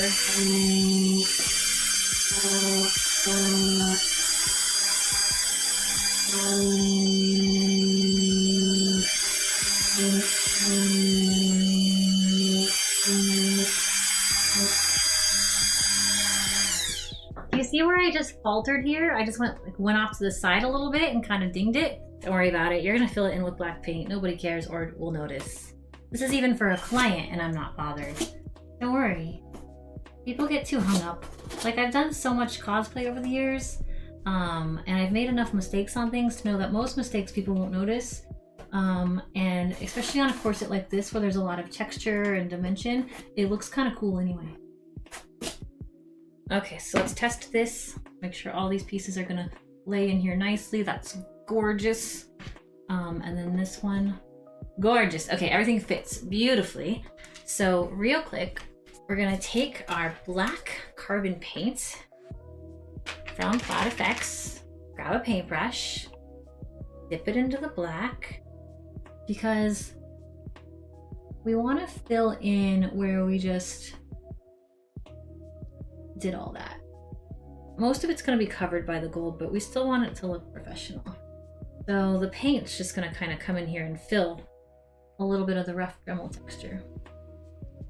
And this is going to have to dry before we glue them in, but that's okay. I have a plan. We're moving on to doing the white. I know I'm kind of all over the place, but that's because you have to wait for things to dry. Notice how we painted the green first, then I moved on to another spot so it could dry. Then we painted the gold, and then I moved on to somewhere else so it could dry. So the green is done. We pre-painted the gems. Now while this is drying, I'm gonna do the white on the gems.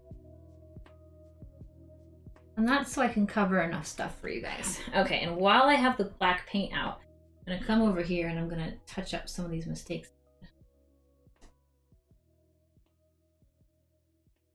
Beautiful. The black paint's even good for anywhere where your spray didn't get into any of these crevices. Very pretty. All right, we're done with the black now. On to the white. Finally. So I will glue those last gold pieces in once that black paint dries. And I got out a bunch of brushes, but I don't know if I brought the right one. I need a small tipped brush. Here we go. This is great. Okay, so now we need a tiny brush.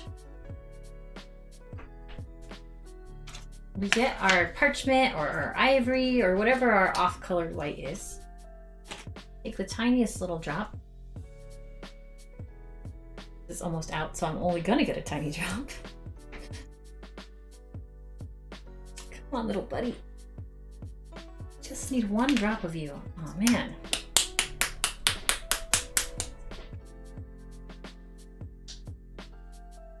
Come on, little buddy. There we go. Even more than I need. Okay. Moving this over so you guys can see this now. Hopefully, I'll just have to zoom in so you guys can see it.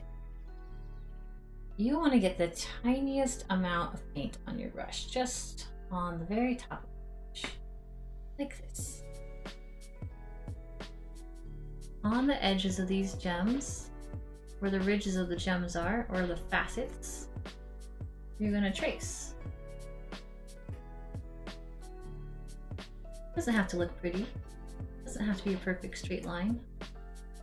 And you don't have to do it on all the facets.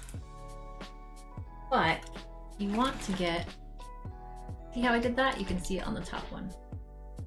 And then when you gloss coat this and spray coat it with the gloss, it'll blend all that out and it'll look really pretty. This just makes it look from far away like those are gems.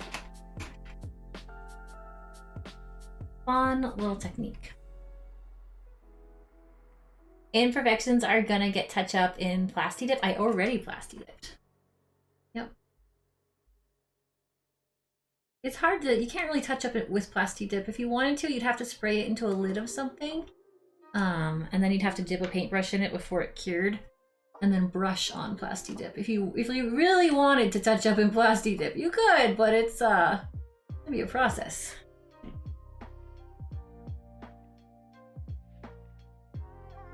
This is an awkward way to paint because I can't really see what I'm doing, but you guys can see what I'm doing, which is what I want you to see. I'm just coming in and I'm getting these facets. Not all of them, and I don't even make all the lines go all the way across.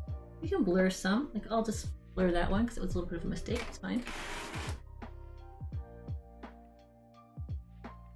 I need to turn this to me a little bit more because I can't see you guys. And you notice I have a shaky hand and these aren't perfect. It's fine. It actually looks better when you don't do all the facet lines, just some of them. If you want to be super creative and super think of it like an artist, think about give yourself a light source. What artists do is they give themselves a defined light source, like the light's coming from this direction, and I'm gonna decide this is where it's gonna be. And then you can just decide that that's where your highlights are gonna go. I don't care though, so I'm just doing some of them. I'm doing the bottom facet line on every single one of them. And maybe on some of the front ones I'll do the top one too, almost as if the light were hitting more from the front.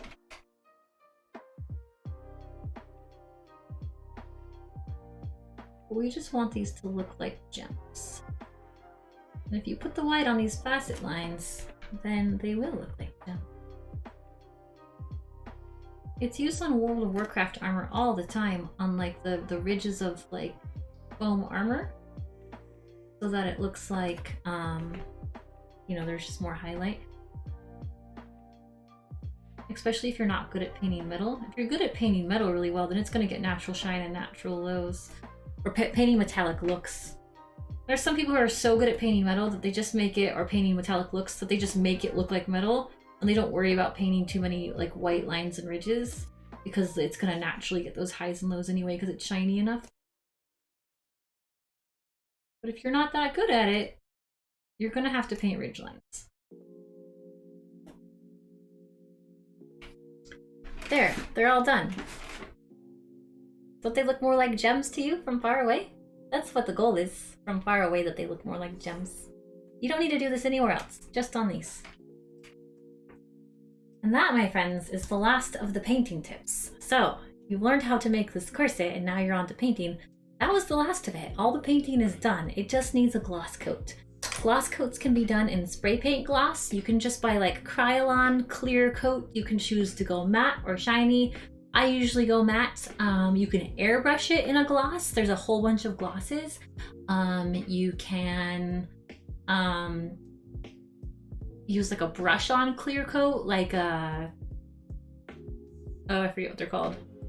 I hate those, but so I would not, but up to you. Whatever you're used to, there's a whole bunch of ways you can gloss this. Okay, last up, I have to glue these metal pieces in. And the glue or the Plat FX paint should be dry enough.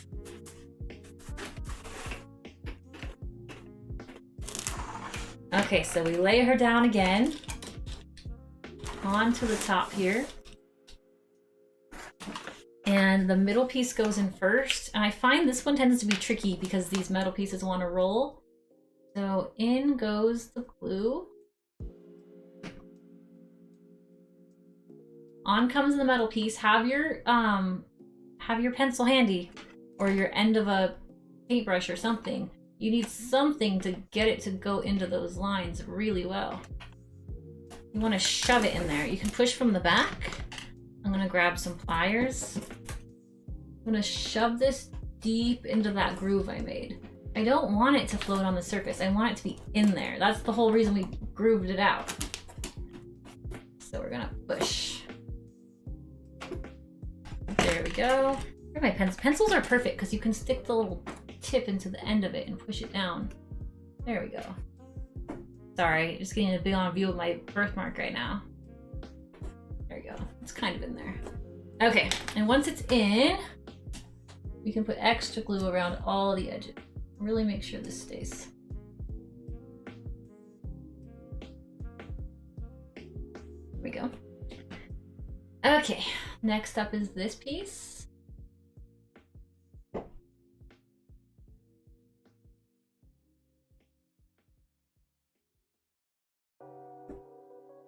We want to push it so it goes flush next to the other one.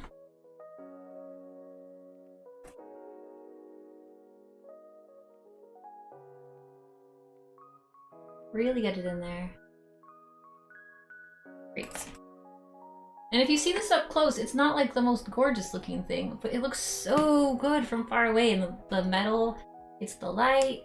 And I know it's scary to try to put like metal in here, and if you've never done it before, and working with the Dremel tool and sawing things, but I promise you, it looks so much better if you do. I hope you guys, I keep saying Hobby Lobby, so I hope you guys have Hobby Lobbies in your area.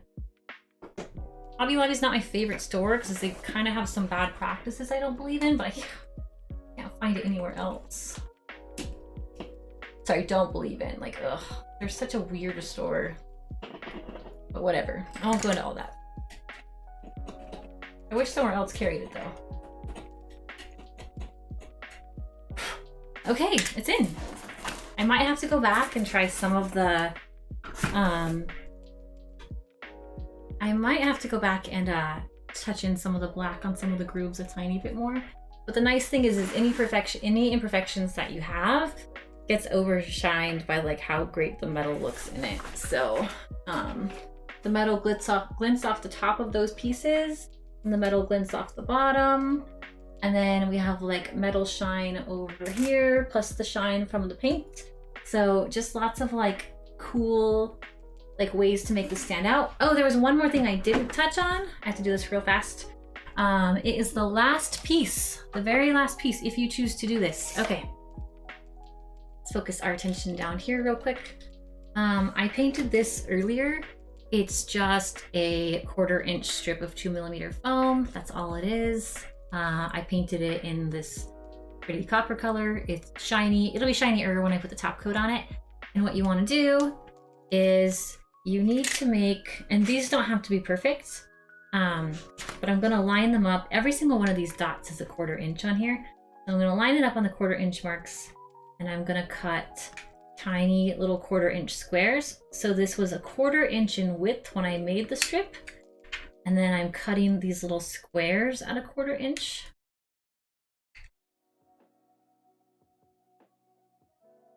And you'll need like, I don't know, like 10 to 15 of these.